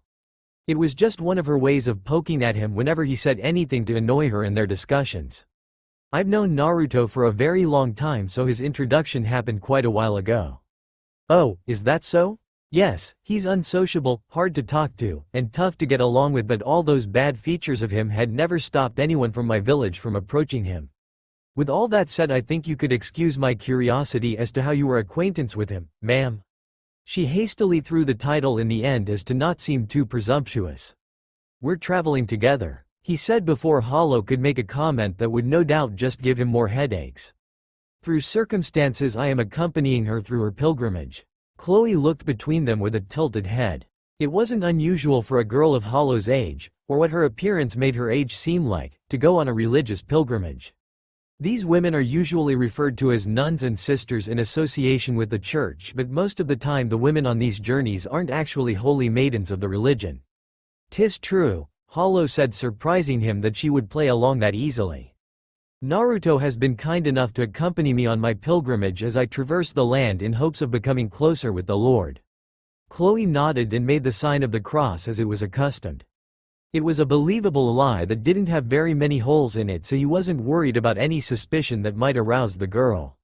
Typically, young women of aristocratic background are the ones that go on these so-called pilgrimage, so it could easily be believed with the way people seem to assume Hollow was of noble birth.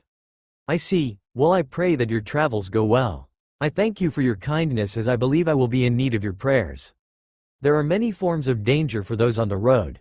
I lay awake at night with one eye open for fear of being consumed by the beastly nature of those I travel with. It was a not-so-subtle jab at him that even Chloe picked up on, but the young girl just smiled. Then you should sleep soundly with Naruto around. He won't let anything happen to you as long as he's around. Her words stumped even Hollow, as she did not expect the girl to come to his defense. Though she said it with a sweet smile, there was barbs to her words that unbalanced even the wise wolf. Of course, I would expect nothing more from him. Chloe just smiled, turned to him and drew closer to whisper in his ear. Don't be a stranger, okay? I know you'll only be around for a few more nights, so before you go off to another faraway land I want to see you before you leave. There's something I'd like to discuss with you, and I'm hoping that it will end with good fortunes for the both of us, for all of us. She quickly hugged him once again before he could even protest and ran through the crowd and out of sight. She was hiding something, and she was making it obvious to him that there was something she wasn't telling him.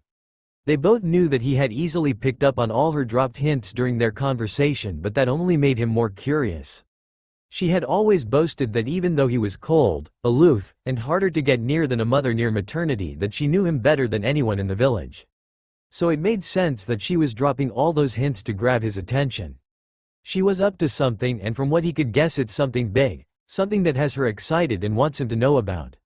"'Tis surprising to know that you are so popular with the farer," Hollow said, grabbing his attention. "I had thought that such a dishonest man would cause most women to distance themselves from you. Is she someone close to you? When have I ever been dishonest with you?" "Oh, sure, you have told no lie," she said absently while grabbing another of the sweets from her bag. "But there has been many a time that you have withheld some of the truth. If I had to choose between honest and dishonest to describe a man that tells just enough, then I would have to choose dishonest. After all, an honest man has no reason to withhold information." "I do not know what you are talking about. Don't tell lies now. You forget that I can tell when you are not being truthful with me," Hollow said with a coy smile. "Still, you refrained from answering my question." He glanced at her, wondering why she continued to ask him pointless questions about him. She was trying to judge him, but there was no reason for her to keep meddling in his business. "She is not him," she said after a pause. "I retract my previous statement." "Which one? You've made quite a few today." She just flashed him a grin and walked ahead of him. "I cannot say that you are an honest or a dishonest man when even you don't know when you are not telling the truth. So I retract my statement in saying that you are a dishonest man." "Are you telling me that I'm not being honest with myself?" he asked, a little more than annoyed that he was being judged so poorly. "Pigs cannot fly even if you tell them each day that they can. Just because you believe it does not mean it to be true." Turning around so she could face him, she looked him in the eye with a face that he couldn't quite read. "Trust me, I am the wise wolf of Yoitsu, Hollow. When I speak the truth." It was suddenly silent. Naruto watched Hollow, who seemed unable to return his gaze. She glanced at him just once, and then quickly looked away. He had seen this before. Sifting through his memories, he realized it had been the apple incident, shortly after they had arrived in Pazio. Did she want more apples then? It was a bizarre sight to find the girl turn so demure after endless hours of teasing and clever quips during the daylight. Now, with the sun waning and the night slowly creeping in, the girl had turned as docile as a deer. Quite a statement to make about the proud girl, who would no doubt rip into him with sharp words should he ever voice out his comparison of her to a doe. Still, the contrast was too apparent to ignore. He seriously doubted that the girl had suddenly turned meek because she wanted more apples. Her earlier gluttony had already shown that she was willing to voice out her desires should something catch her eye. The lack of noise wasn't at all uncomfortable to him. He was, in fact, used to the sounds of silence, yet it felt slightly off. It wasn't something he could put a finger on, but then again the feeling was slight and hardly registered. "You've become quite silent all of a sudden," he said, finally breaking the lull between them. "Have all the sweets you devoured earlier come back to make you pay for your overindulgence?" Her ears twitched from under her hood. I would think that a woman shrouded in silence and mystery would be more appealing to the eyes of a male. She turned her head to him so he could see the slight curve of her mouth. "Or did you find me to be too charming in such a setting?" "How could I find charm in a girl suffering from overeating? I had thought you were silent from stomach pains. If you have time to joke around, then you must be just fine." The girl paused before the edges of her lips curled into a smile. Did you truly not find me charming in this light? He had a comeback ready on his tongue, but Hollow had started to walk towards him, causing the quip to die in his throat. It was just a trick of the light with the way the setting sun behind her seemed to glow and wrap around her form, yet still he found his throat dry. He took a step back as she seemed to move slowly, far too slow, towards him. It might have only been moments, but it felt like time had slowed as she edged closer to him. He looked down to the side of her chestnut hair peeking from her shawl. She was small, far smaller than him, so when she was so close to him he could only see the top of her head. He couldn't utter a single word when Hollow's hand reached and grabbed his shirt to draw him closer to her. The feeling lasted for but moments as harsh reality came crashing back and the feeling of unease that he had felt earlier returned. He felt like kicking himself for not understanding what his senses were telling him. "We're being followed." She was close enough to tickle his ear with her breath, but it had barely even registered to him. There was an edge to her voice that he had never heard from her before, which he realized was because she was on edge. "It's been quite some time since I noticed, but there are 3 people that have been following us." "Yeah, I noticed as well." He drew her closer as if lovers in a tender embrace. "It seems there's no way of avoiding confrontation. We are still a bit from the inn and unlucky enough to be away from a crowd." She stiffened underneath his body. "Do you have any of my weed on your person?" He would have questioned her on why that was important, but the men following them seemed to have finally decided to make their presence known. A pair of burly men flanked a short, wiry individual donned in dark blue clothing. His outfit looked to be finely made, yet his dealing in fabric told him that though the man's clothing looked the part of a wealthy individual, the material was as poor as the ones beside him. He was nothing more than a commoner wearing illusionary drags. "Should you not do such an act within closed walls, travelers?" Naruto separated himself from Hollow quickly, acting as if they had been caught in a shameful position, and spoke before Hollow could say anything. "Forgive us, sirs. I had thought we were without company." "That is not an excuse that the Lord himself would forgive," the man said with a tisk. "What a man does with a woman should not be done upon outside of the walls of their own home." Naruto bowed his head slight. "Too true, I feel as if I allowed myself to be caught up in the moment. Only the Lord knows the guilt I feel for my sins. I too must apologize for the scene we have caused," Hollow said, playing along with his act as if knowing his plan without any words spoken between them. "We shall be on our way as we have already shown too much. I feel as though my maiden heart could not bear any more embarrassment." They had tried to turn and leave, but the 2 men beside the man had moved to block their way. Naruto sized up the 2 and found little in their appearance to make him think they were anything more than a couple of thugs for hire. While he had not practiced any form of self-defense, let alone the shinobi arts, for many years, he wasn't exactly helpless.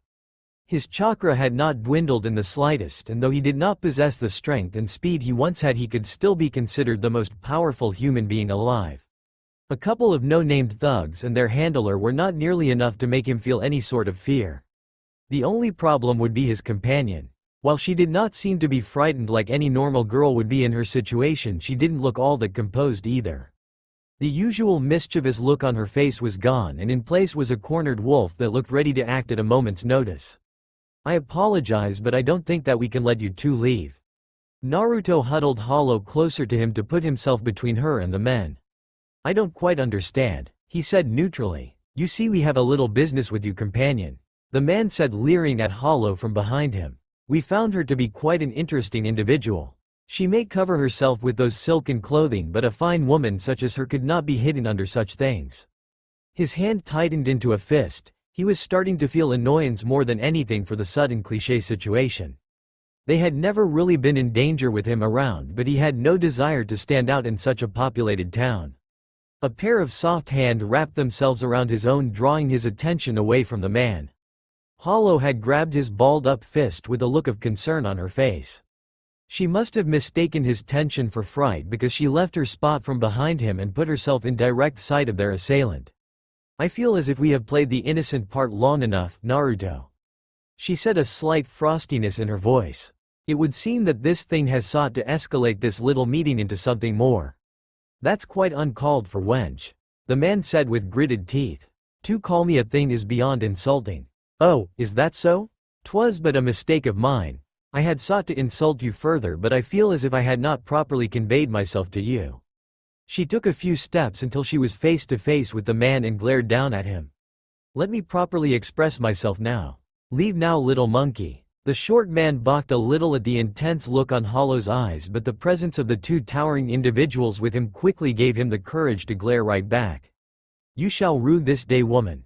Do not think that the night will be easy on you when we are done with your little tryst. Now stand aside so we can deal with this punk, before we mar up that pretty little face of yours. Try it. The growl that came from Hollow's throat was so animalistic that the two thugs actually hesitated before they moved to grab her. Before they could even lay their hand on her though, Naruto appeared between them and gripped their wrist before making contact with her person. Gone was the meek, embarrassed appearance he tried to exude when trying to defuse the situation, and in place was a cold, angry face that stopped all of them in place. A heavy atmosphere seemed to have rooted them all, causing Hollow to wonder if his anger was directed at her or if she was just imagining it. I think that is quite enough. My companion might have said it a bit crudely, but the message is still clear. Leave now or make the mistake of not heeding my advice. It was hard to tell if the man was shaking from fright or anger, perhaps a combination of both. Regardless, he did not make a wise decision and instead raised his finger to point as he directed the thugs in command. Get him, boys. Show this child his place. Naruto scoffed in annoyance and allowed the two thugs to pull away their hands from his grip. He did not want to deal with this at the moment. He was pressed for time. The two thugs, while quite large and imposing, were as slow as snails, at least in his opinion. Naruto dipped and ducked under their assault, never allowing them to come close to touching him and never making the move to hit back. He made a show of fumbling around like all his dodging were by luck or but a hair away, which only seemed to infuriate the thugs even more. Their angers were clearly showing on their faces as their attacks came at an even faster rate. Naruto bumbled his way around the assault and pushed one of the thugs into the other and separated himself from the pair. He quickly grabbed onto Hollow's hand, shocking her all the while, and dragged her away. She didn't quite understand the situation at first, allowing their assailant to recover, but by that time the two had managed to gain a bit of distance between them. Any thought of pursuing the pair was quickly gone, as even if they managed to catch up to them they would be in a more populated part of town. Naruto dragged Hollow along as they sped through the streets. She was lagging behind him, far slower than him with her shorter legs, but their clasped hands allowed them to stick together until they were running on streets with people turning their heads as they sped through. They ran a fair distance before they deemed their location safe from their pursuers. They were on a familiar street now, just a few paces or so away from their inn. There were still a few people out, but they seemed to pay no mind to the slightly sweaty couple. Who knew that you were that light on your feet? What? Naruto gasped as he gulped down some air. What are you talking about? That little show you put on, she said, fanning herself with her hand. You were stumbling around like a drunken bear, but there was grace to your movement. I had thought you were just a flighty traveler, but you have some skill to you yet. I barely made it out of there with my head intact. Oh come now, you're not even winded. She pointed out. A little excitement in your travels never hurts anyone. Until someone actually gets hurt, he said drolly. And don't think that I haven't forgotten that little stunt you tried to pull back there. She met his glare with a pleasant smile. Oh, did you mean how I made you flush like a maiden in love? She put on the same look she had earlier and fidgeted nervously. He wasn't fooled by the act though and flicked her on the forehead. That seemed to have the effect he was looking for as the girl glared at him, holding her forehead in pain. No, I meant how you tried to instigate those fools to come after us.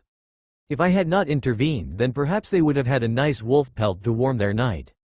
But they don't, she said, rubbing her slightly red forehead. You know as well as I that there was no more room for discussion.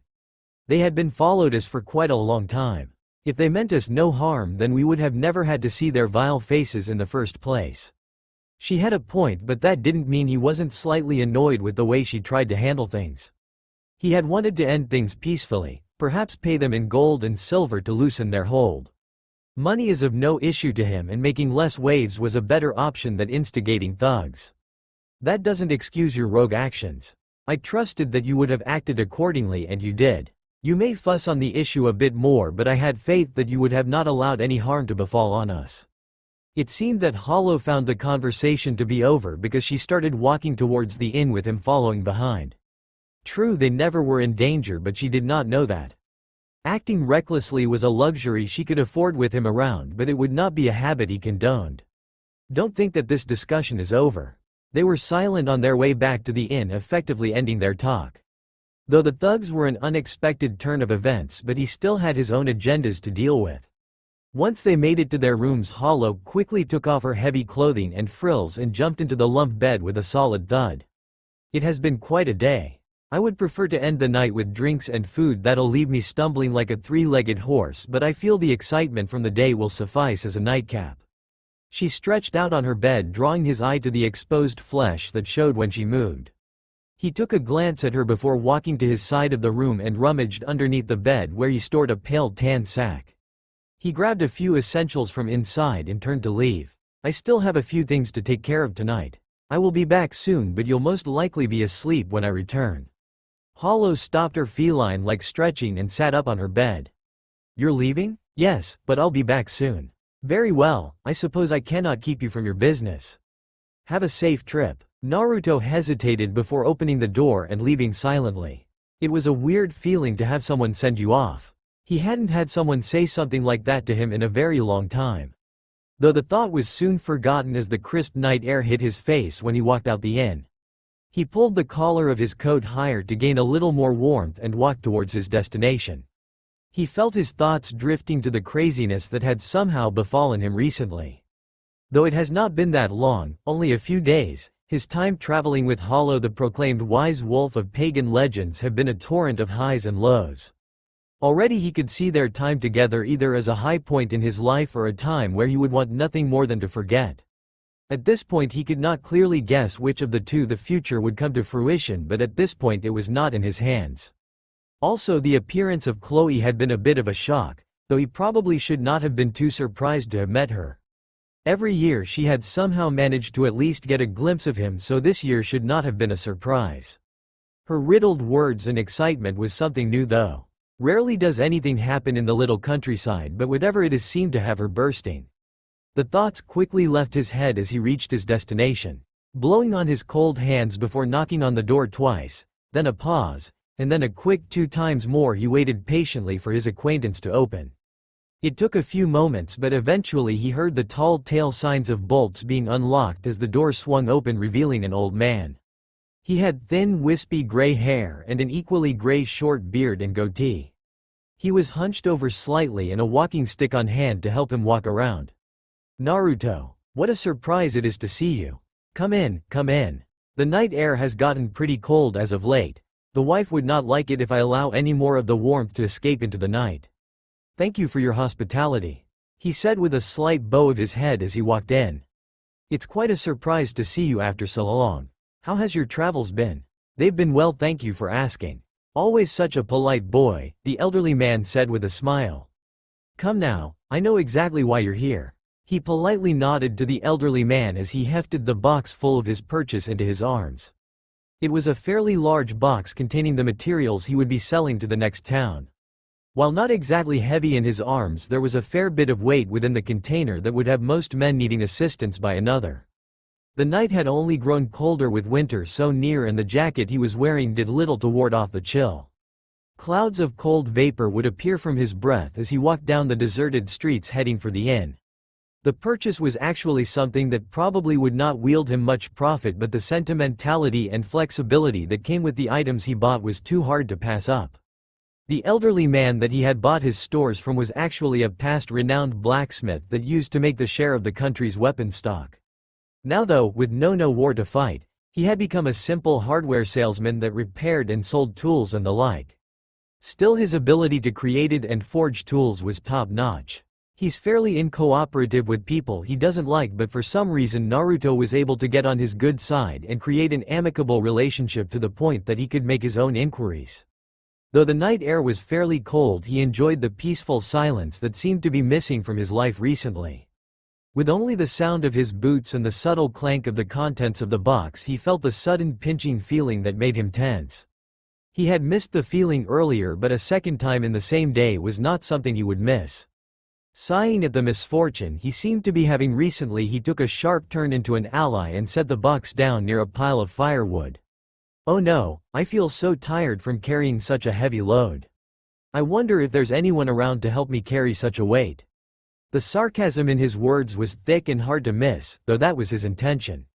He would have made a show of it by tapping his foot in mocking, but at this point in the night he just wanted the spectacle to be over with. His pursuer didn't disappoint as the same trio that had accosted him and Hollow earlier in the night appeared from around the corner. "Look what we have here, gentlemen. A lost boy that stayed out past his curfew." Naruto rolled his eyes at the jab at his appearance. He may look the age of a budding young man, but they were merely infants to his true age. It's quite a disappointment that his lady isn't with him, but I wouldn't want to spit on God's gracious will and ask for too much. "Is there a problem, gentlemen?" Naruto asked in the most neutral tone he could manage. He didn't think that a simple few words could diffuse the situation, but there were a few certain things that had been bugging him since their past ambush. "I seem to have been seeing the three of you a lot recently. It's been a very long day, so I would like it if we could make this as brief as possible." "Huh, you think this exchange will be brief just because you ask for it?" The handler of the two brute puffed up in bravado and sneered at him. "I think you have this situation mistake, good sir. We have all the time in the world and no one to interrupt our talk." Naruto just stared at the man with a blank face. He slowly raised his hand and snapped his fingers. "I think you're the ones mistaken, good sirs." The three watched in shock as Naruto suddenly disappeared from their view and reappeared behind them. A pair of knives was placed against the throats of the two flunkies, keeping them in place. The box that he had been carrying around was left open, showing the contents of the container. Inside were numerous amount of small knives that looked to be shaped as daggers. "Now I have a few questions for you, kind sirs, and I would appreciate it if we could do this quickly. I've had a long day and I would like it if you would be cooperative enough to make this as painless as possible." "How?" the handler asked, quivering at the sudden disappearance and appearance of the young man. Are you a devil?" It wasn't much, but a quick genjutsu had them thinking that they had managed to corner him in a dark alley. While under the illusion he had merely walked around them and positioned himself with knives pointing. It was almost disappointing how easily he could take away the lives of those around him. "I could hardly be called a devil, but in a way I suppose you could think me of as such. Still, the hows and whys of it all is of no consequence to you. I ask the questions here and I would like it if you answered them quickly." He moved his hands slightly, just enough to prick the necks of the ones under his grasp. "I'm feeling quite tired and I don't know how long my patience will last." The man looked to be on the verge of wetting himself. The two under knife point weren't doing much better, but he was willing to give them a pass considering he did have their lives in his hands. "We'll talk, just don't do anything, we promise to cooperate."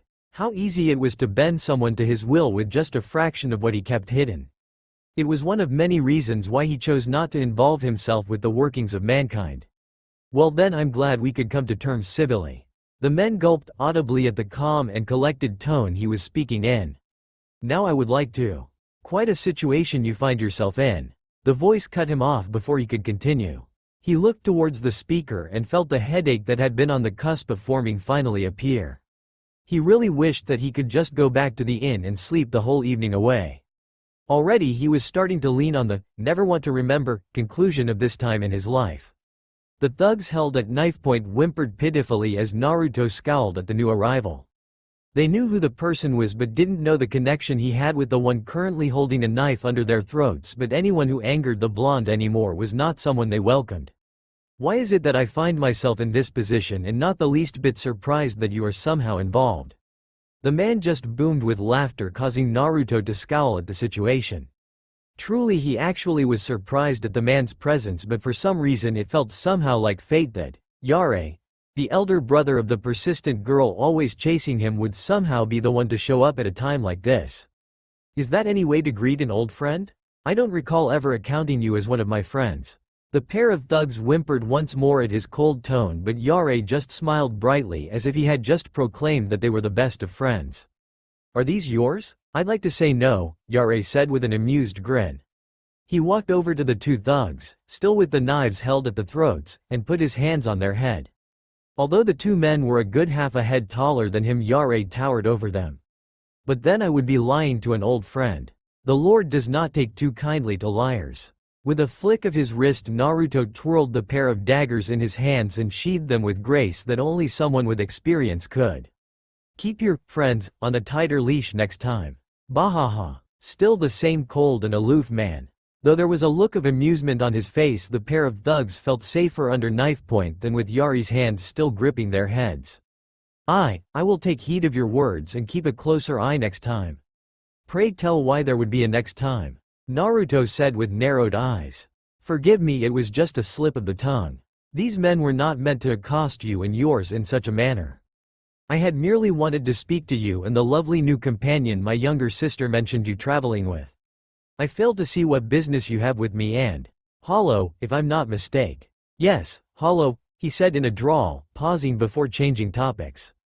You're supposed to be locked up in some shed somewhere, shouldn't you be? As if I would stay cooped up in some crevice for so many nights. It is an outdated tradition for a false deity. The grip on the thugs must have tightened some because the pair started to claw at his hand in an attempt to escape the vice.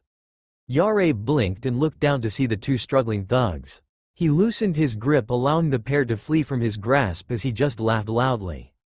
Ah, forgive me friends, I had not realized you were still around. He looked every bit the picture of a carefree man that just didn't realize what he was doing. Oddly, please escort these gentlemen back to the hold. We shall talk about what had transpired later in the evening. The small man with faux quality clothing squeaked and proceeded to herd the groaning thugs away from the pair. Once they were gone, Naruto turned once more to Yare with a neutral look. How long has it been that Yare, the poor farmer's only son, is now ordering around piss ants and small timers? A lot can happen in a year's time, my old friend. Again, I failed to recall ever including you as such. Of course, he said with the same booming laughter. Forgive me as I consider many to be my friend. Naruto ignored him and let the matter drop. Now will you tell me what it is that you want, that you would send hired muscle to corner me? Yes, of course. Forgive me for the way they treated you. I had merely asked them to relay a message to you and your companion, but I believe their excitement got the best of them. I will be sure to have a proper talk with them in the manner they have treated my friend.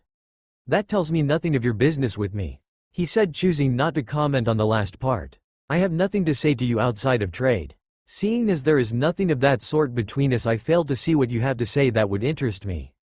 Yare just grinned, completely unaffected by his cold words. You seem to not mind my younger sister vying for your affection. That is neither here nor there, he said with a frown. What Chloe chooses to do with her free time is none of yours, or mine's, concern. You say her name so freely, yet we have spoken for a time now and you still hold your tongue from speaking mine. Enough with the back and forth. Say what you came to say or I shall leave with my time wasted. Even now you can't even acknowledge my existence, the man said under his breath. Very well, I am sure that my younger sister has already clued you in. Naruto paused, wondering if the scheme Chloe kept hinting at involved her brother somehow. She had kept a tight lip about it, but she was excited about something that she wanted to speak to me about. I'm surprised that she managed to stay silent. I would have thought that she would have told you the first chance she received. What with the possibility of following after her desire after so long? You have a terrible habit of speaking in such length yet still uttering nothing. And you are still as frigid as ice. Yare said in laughter. Alright my friend, I will tell you the scheme that shall make all of us rich. It was way past midnight by the time he made it back to the room. He had attempted to enter as silent as possible, but that was just not probable when the one you try to sneak past has enhanced animal senses. When you said that you would not be back until late, I had not realized it would be after the moon's highest peak. Naruto cursed silently. Somehow he knew that the girl would be awake to throw her 2 cents into a day that he wanted to just end already. I had never specified a specific time, so I don't think you have any right to complain. I was not complaining. Even with her back turned to him, he could practically see the annoyance forming on her face. I was merely making an observation. An observation that I can do without. Silence followed as he slipped in and started to undress. He took off his boots first, as it was the piece of clothing that he always looked forward to taking off at the end of the night. His time as a shinobi had brought him the wonders of sandals and the freedom it provided, but traveling in unpredictable weather had caused him to abandon his preferred footwear to less comfortable, but practical, attire. It felt good to finally have that moment of peace he had been craving all day. He slipped his travel clothes off and got underneath the covers of his bed and was ready for sleep to take him. The silence felt so nice. Already he could feel the lull of slumber pulling him deeper. Are you planning on us leaving come sunlight? He said, hardly paying attention, too intent on letting sleep overcome him. I asked if we are leaving this town in the morning. We'll stay for a few more days. The irritation in her voice brought him back. Already he was growing accustomed to her moods. If he had continued to ignore her in favor of sleep, then she would just keep him from closing his eyes until she got what she wanted. I have business to deal with, so for a few more days we shall stay. And what business could you have stumbled upon so late at night? She said in an insinuating voice. Keep those imaginations from running wild. I should think that a lady would have more tact. A wolf, such as I, need not concern myself with tact when I can freely speak my mind to you. There was a pause as if she was pondering something. Still, you humans sure are squeamish at the mere mention of the idea of flesh. I find it quite silly to fuss over such a thing. I could not care any less if you talk about whatever springs into your mind. I only warn you so you know that you shouldn't speak about such things freely to others. I know that, she snapped back. You need not tell me. There is a difference between knowing and understanding. I did not have many chances to talk to humans, as you well know. So while I might know such a thing, understanding your human reasoning is a different matter. Sighing, he rolled over on his back and stared at the dark ceiling overhead. Already the conversation was winding into a lengthy discussion. Humans are complex creatures. The things we do are not always rational. We are guided by emotions and the desires in our hearts. It is not always easy to understand and even harder to put into words. I feel as if we have deviated from the topic at hand. She finally said after he had spoken. Tell me, what is this business of yours that would keep us from the road? Does it have anything to do with that girl from earlier? He paused. I'm not quite sure. Tell me. Would it matter either ways? Silence followed the question. His first instinct was to deny that Chloe's involvement in any of his dealings would not change the outcome, but her words earlier rung in his ear. She was capable of discerning lies from him, but would it have been a lie to claim Chloe held no sway in his actions? After a period of silence, he just pretended to have fallen asleep. He could not answer the question since even he did not know the answer. Try as you might, I know you are not asleep. If you cannot answer that question, then at least discuss with me our plans to make money? He figured that if he continued to play at sleep, then maybe she would give up and allow him the rest that he desired. No one could blame him for being so tired after such a trying day. He only wished that his ignoring of her would somehow convey those thoughts. For a while silence permeated between them, giving him some hope that somehow he had finally gotten through to her. He enjoyed the prospect of finally resting his eyes and felt perfectly relaxed. Ooh, he grunted as a sudden weight fell on top of him. The peaceful lack of noise was broken as Hollow had sought to throw herself on top of him and straddle him like a child in tantrum. You will not ignore me. Her eyes were red and narrowed in a fierce glare, causing her forehead to crinkle in anger. He could see the light protruding of her canines from just below her lips, making for a fierce, wrathful look. By God's woman, allow me to rest. You will rest when I allow you to rest. Naruto glared back just as fiercely. He had allowed her a great deal of leeway all throughout the day and even indulged her curiosity whenever they were piqued. He had interacted with her more than he had interacted with anyone for longer than most people were born to satisfy her. He had treated her more humanely than he treated most people, as he figured that was the best way to kill her curiosity of him. He thought he had a read on her and acted in a manner to make him dull in her eyes, but now, for the life of him, he could not understand the things that go through her head. Pray tell how you have that authority over me, he said in a hiss, feeling angrier than he had ever felt in so long. He sat up, bringing his forehead to hers sharply, not even caring at the possibility of the impact hurting her. The only thing he cared about was the fire that had been lit under him. I will sleep when I want and wake when I want. How is it that you think you have this kind of sway in me that I would only rest when it is at your convenience? Hollow did not back down even an inch. Despite the slight redness on her forehead, most probably bruised from his headbutt, she pushed back just as hard. I have this authority over you because you yourself gave me this power.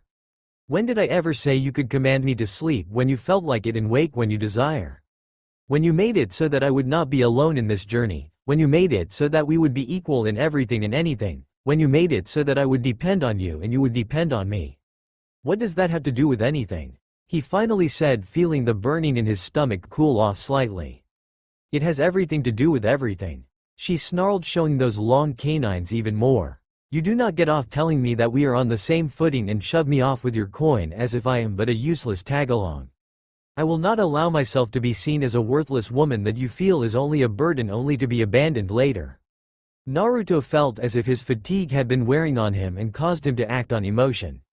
The way he acted was not the kind of man he had grown to be, and he felt like kicking himself for assuming things of Hollow without properly thinking things over. The burning anger in him was doused almost instantly when he realized that she was not keeping him up for her amusement but because of how he had been keeping things from her. "Your stupid male brain and your stupidity. I should not have decided to start this journey with you." Naruto chose his words carefully, as he didn't think Hollow showed this side of herself often. "Then you could travel alone, though, right?"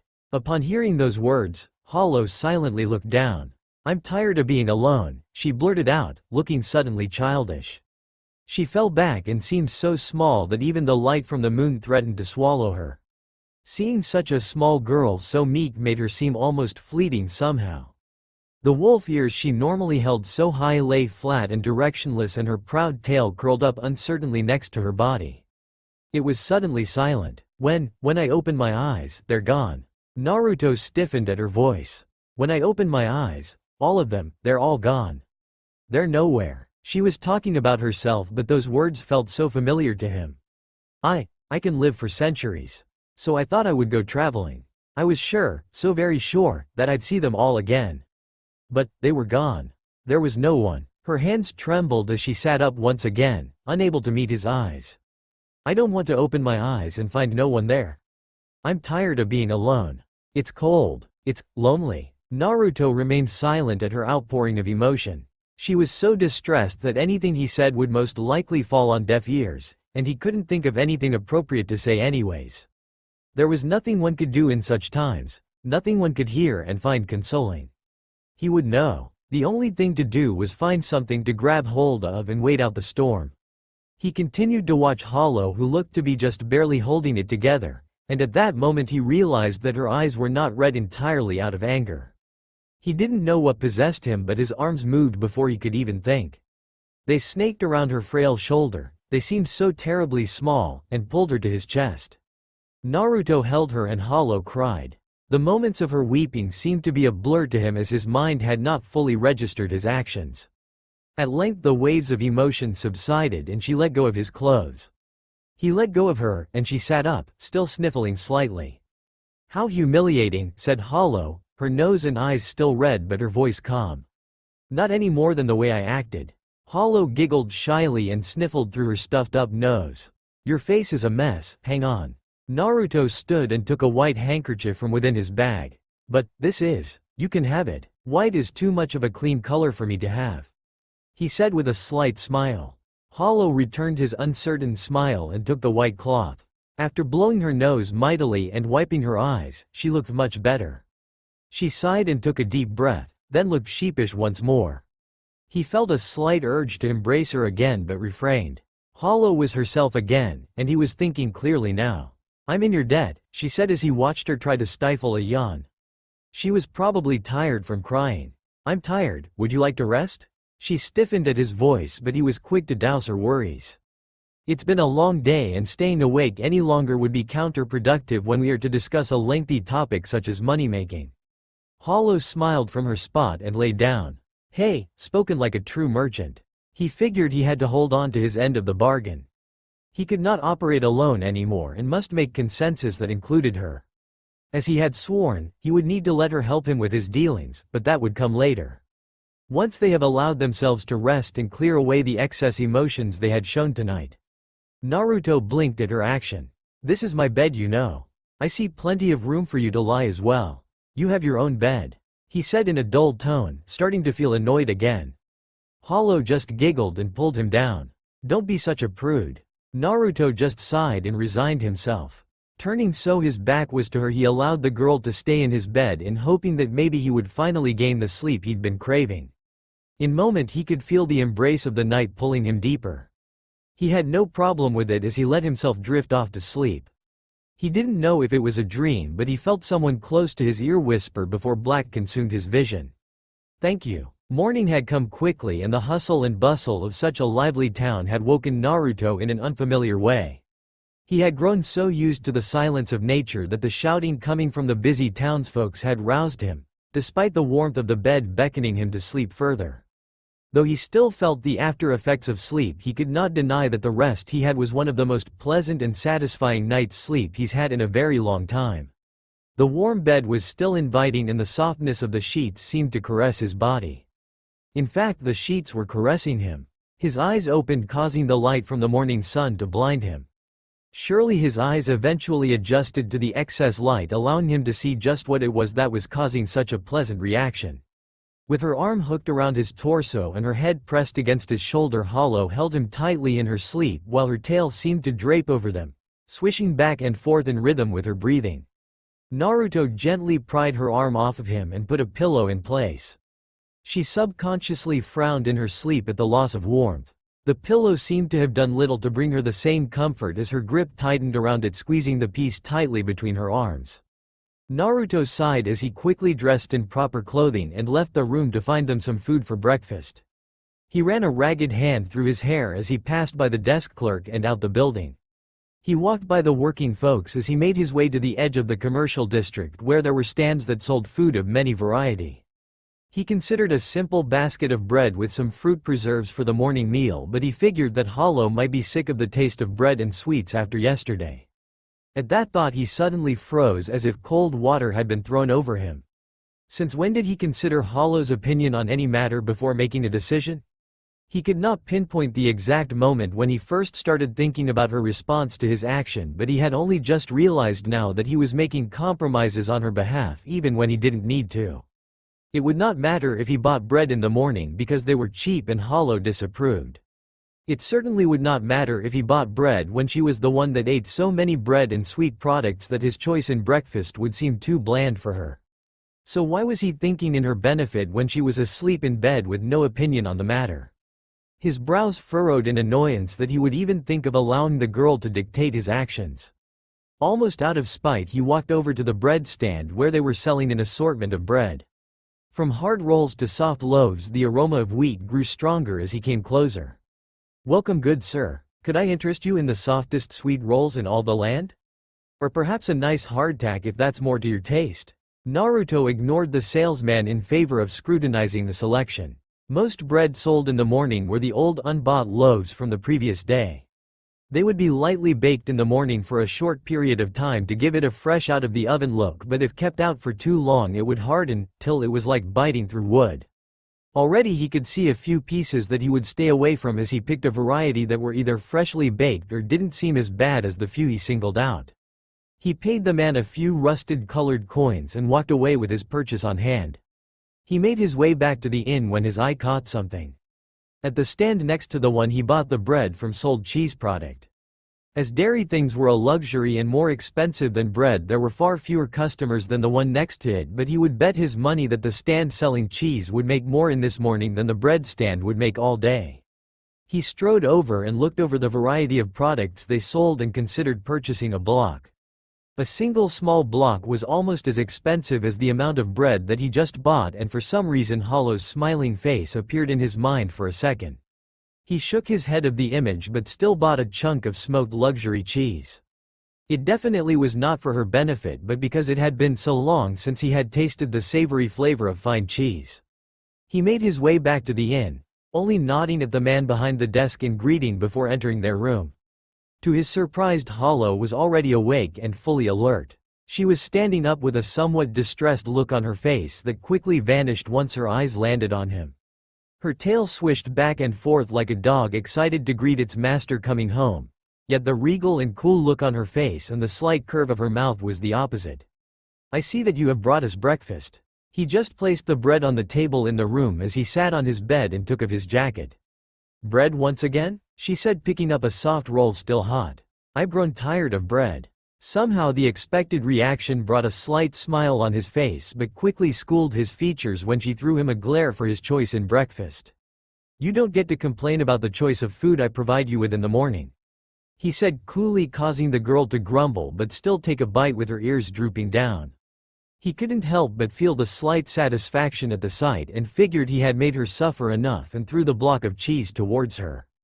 Her reflexes proved to be good as she deftly caught the block from midair with the bread still in between her mouth. And who said I only bought bread this morning? Hollow brought the cheese up to her nose and sniffed the piece as her eyes and ears perked up. The smell seemed to be to her satisfaction as she opened up her mouth and took a big chunk of the cheese, eating almost a fourth of it in one bite. Hey, that's supposed to be split with the both of us. Hollow just chewed happily with a satisfied look on her face.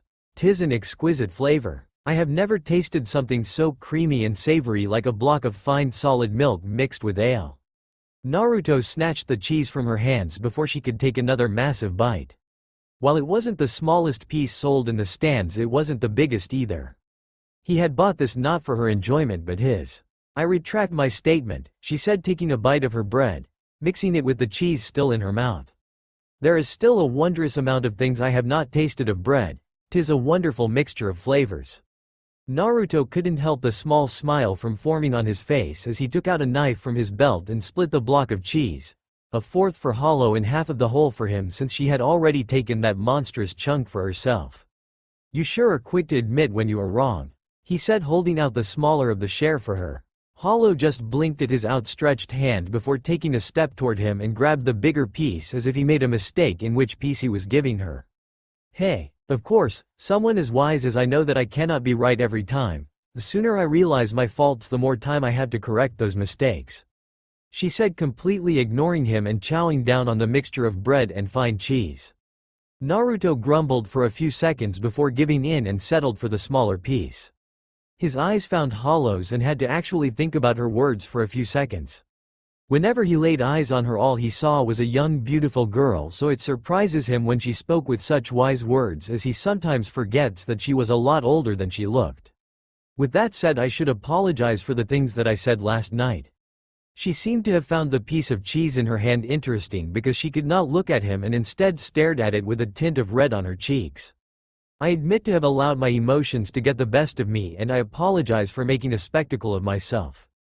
Naruto blinked before running a hand through his hair. Don't apologize. While your words came out with barbs, they weren't entirely false.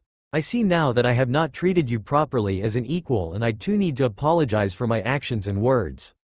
There was an uncomfortable silence between them as neither were used to admitting to their faults in such a way. The awkward moment, though, seemed to have broken when they both glanced at each other at the same time, causing a giggle to escape from Hollow's mouth. Naruto allowed a small grin to form on his face that he hid behind bread and cheese, but she knew, and he knew that she knew, that the smile was there and he didn't mind for once. Now why don't you tell me about this business that you seem to have stumbled upon so late at night? Again there was a teasing insinuation in her voice, causing him to scowl. The smile wiped from his mouth. Get your mind out of the gutter, he said in annoyance, but there was truly no venom in his tone. Naruto strode into the building with Hollow trailing just behind him. He offered the bystanders and onlookers no mind as they eyed him for entering the hold. Yare had told him to come to this location come noon, and he followed only because of the scheme he had cooked up.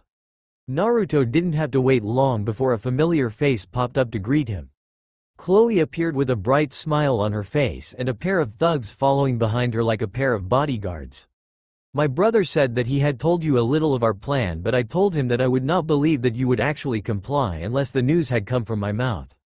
She looked slightly amused at the scowl that formed on his face and greeted Hollow politely, masking the surprise she tried to hide at seeing the girl accompany him.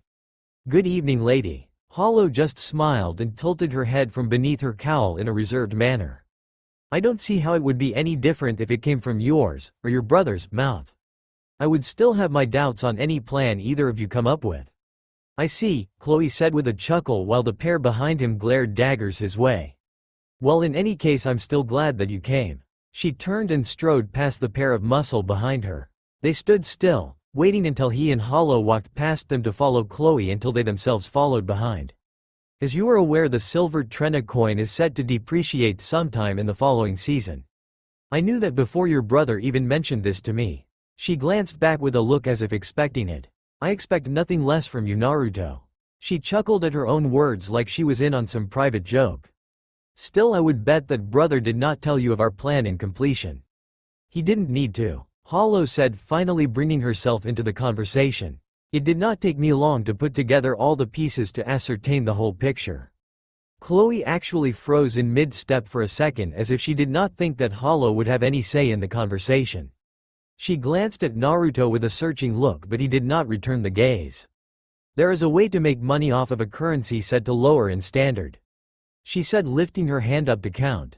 You could always collect the coin in abundance when it drops and wait until the currency rises again, but I feel that too much of a gamble for a scheme said to make us all rich, wouldn't you say? Why yes, that's correct, we aren't.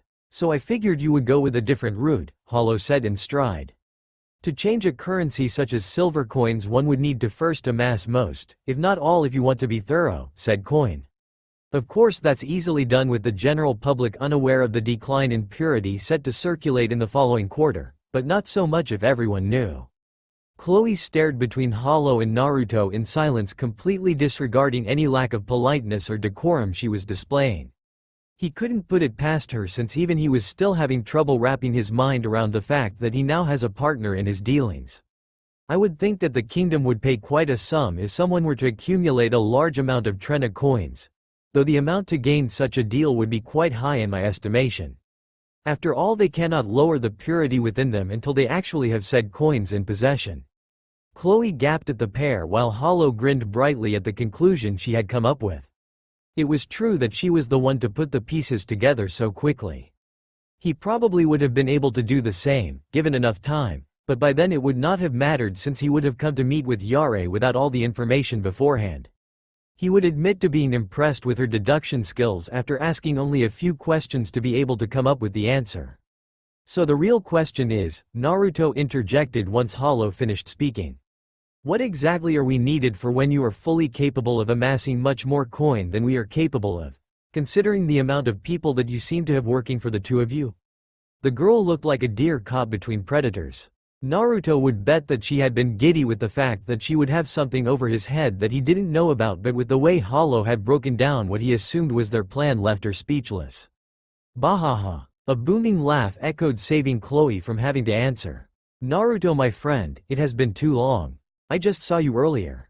Naruto said with a frown, unsurprised by the interruption. That is true, Yare said, coming from behind Chloe. Still, one meeting between old friends does not make up for a whole year. I have said it before, but I don't recall ever calling you my friend. Naruto scowled at the man, causing Hollow to look on in amusement.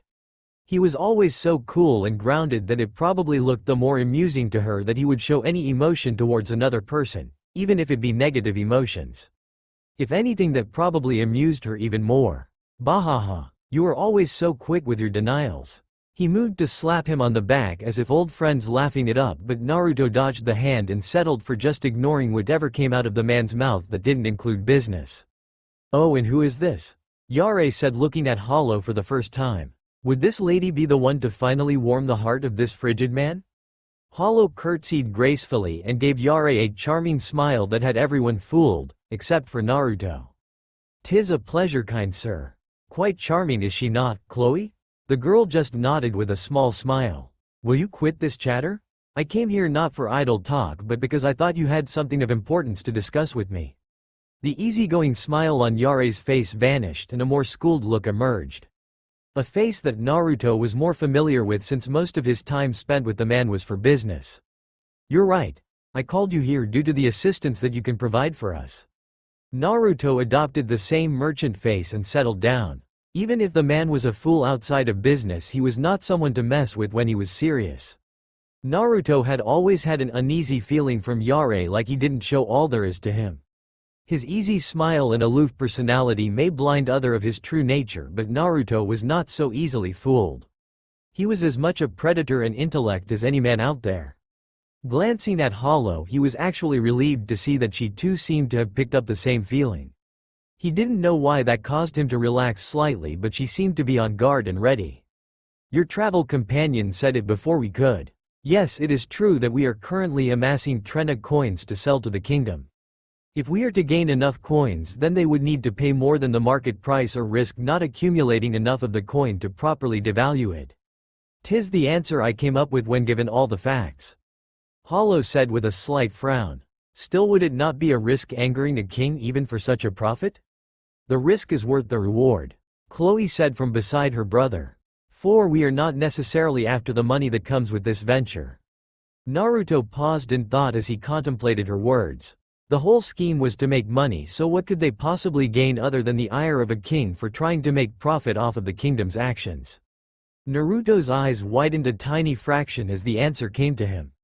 You're after land. You're after land grants along with profit. There were other commodities to be traded besides currency, and what most kingdoms have in abundance is land. Land that can be used for leverage in any dealing, or in this case a way to pay for a good in demand. Yare grinned like a wolf. Exactly. You would try to become a noble. Naruto said, more than ask. No, I will not look to be a noble once I gain land from this plan. I will set to make the land I gain a state of the church. The church, Naruto said, not even hiding his disgust. You would allow those people to rule in your land. The church does not rule, my friend. They are a beacon of hope for those troubled masses.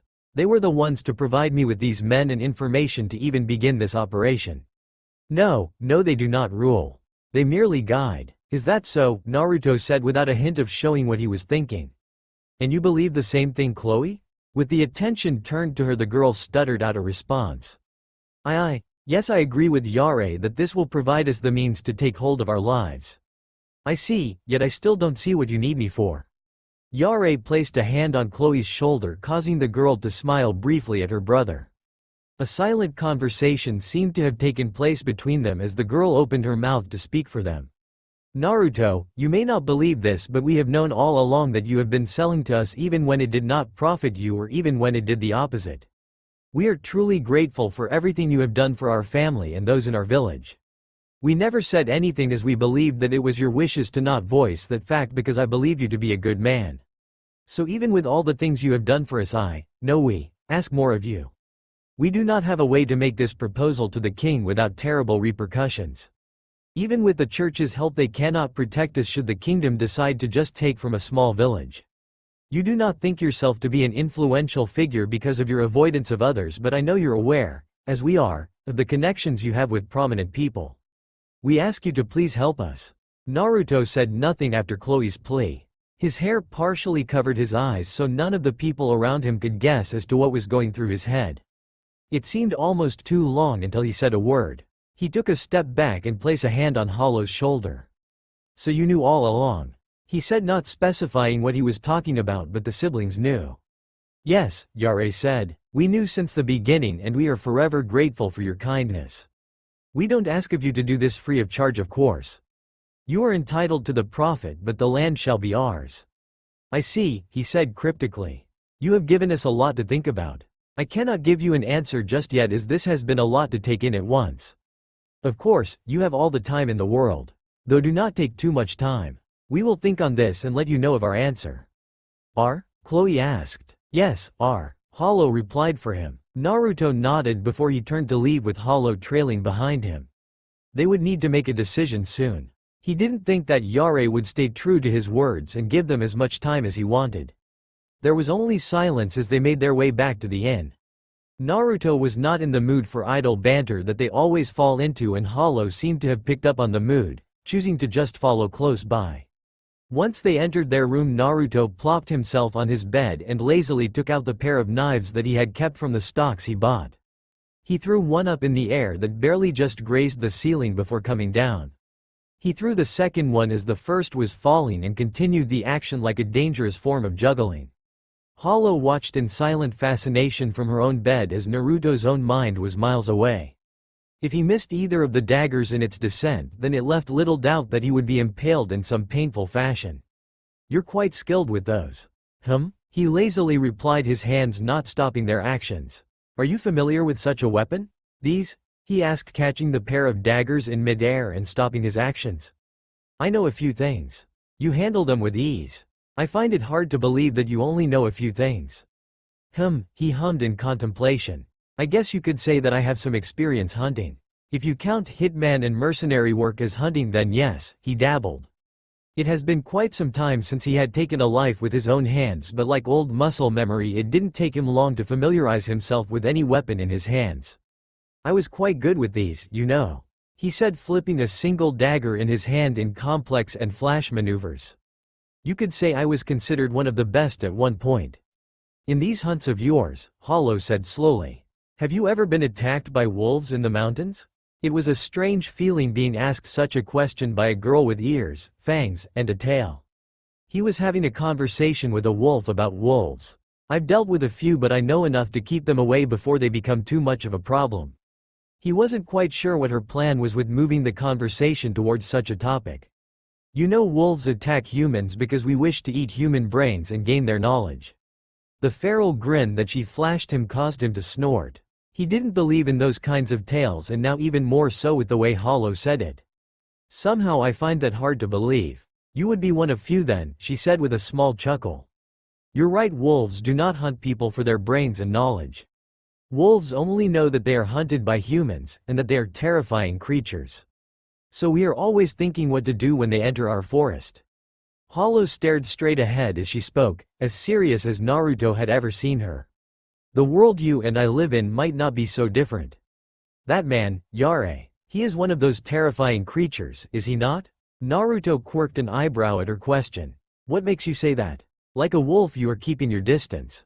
You seem to know that he is playing at some sort of game, but like a wolf you are unsure.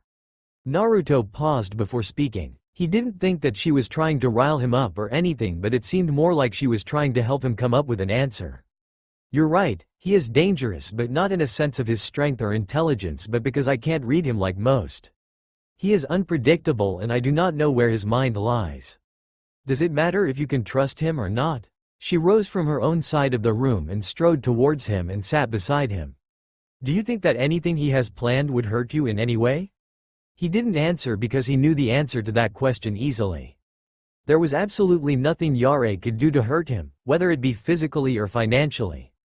Though his silence could have been construed as serious contemplation in his part, Hollow just moved on as if she knew the answer as well. Let me ask you this instead, do you hesitate because you think there is anything he has planned that could hurt me? Of course not, he answered almost instantly. His answer only seemed to have delighted her as a gentle smile formed on her face. You silly man, she finally said after a time. She placed a hand on his cheek, causing him to freeze at the overly familiar physical contact. You always seem to forget at the most crucial of times that I know when you do not tell the truth.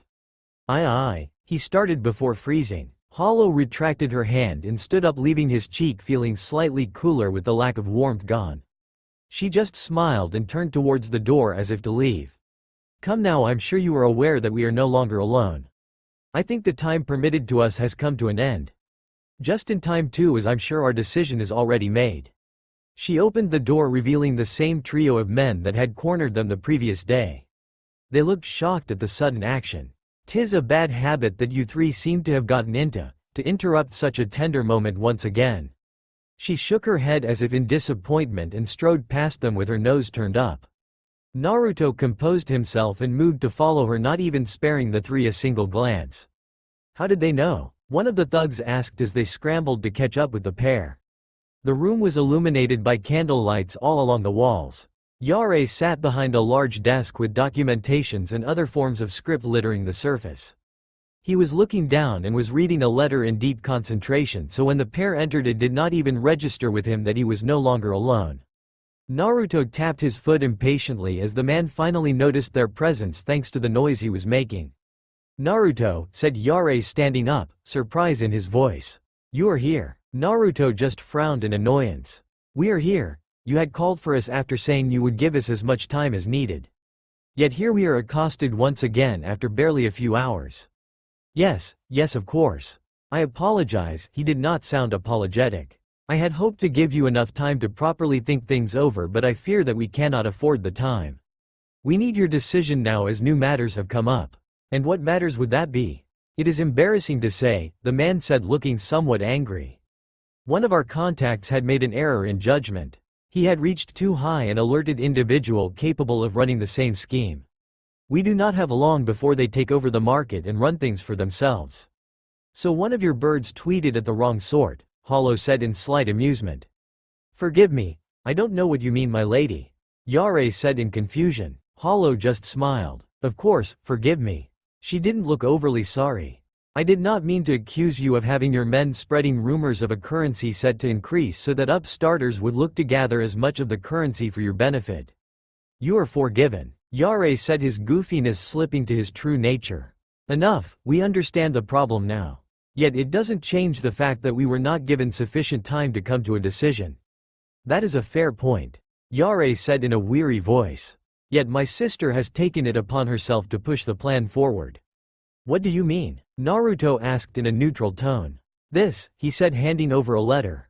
She has, of her own making, decided to act while we still have the advantage.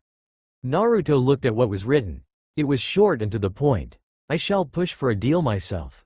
Amass the needed amount of coin. Chloe. Naruto frowned as he read over the simple letter. She decided without my consent and left before I even knew. Naruto frowned and let the letter fall from his hand. It changes nothing, we will. We have decided to offer our help at the price of 5,000 pieces. Naruto glared at Hollow for making the decision for him, but she just smiled innocently at him. There is no guarantee that even with Naruto making the plea that it will keep you for danger. Regardless, we are expected to be paid in the amount of 5,000 pieces for our part, with the first half of the amount paid in advance. Yare considered the deal, but there was really nothing he could do as the amount was not too significant and he wasn't in any position to haggle. Deal. Naruto stifled a groan from escaping. As there is little time, I expect you, Naruto, to follow after Chloe immediately. Fine, he said tonelessly. I will return Hollow to the inn and make my way from there. There is no need for you to return to such shabby accommodation. Yare said with a bright smile. There are far too much unused rooms here that we could host her with much better care than a run-in-the-mill inn. That is unnecessary, Naruto said, leaving no room for argument. Oh, but it is. We are paying you in advance. It would be so easy to just slip away with the money and we would be none the wiser until too late.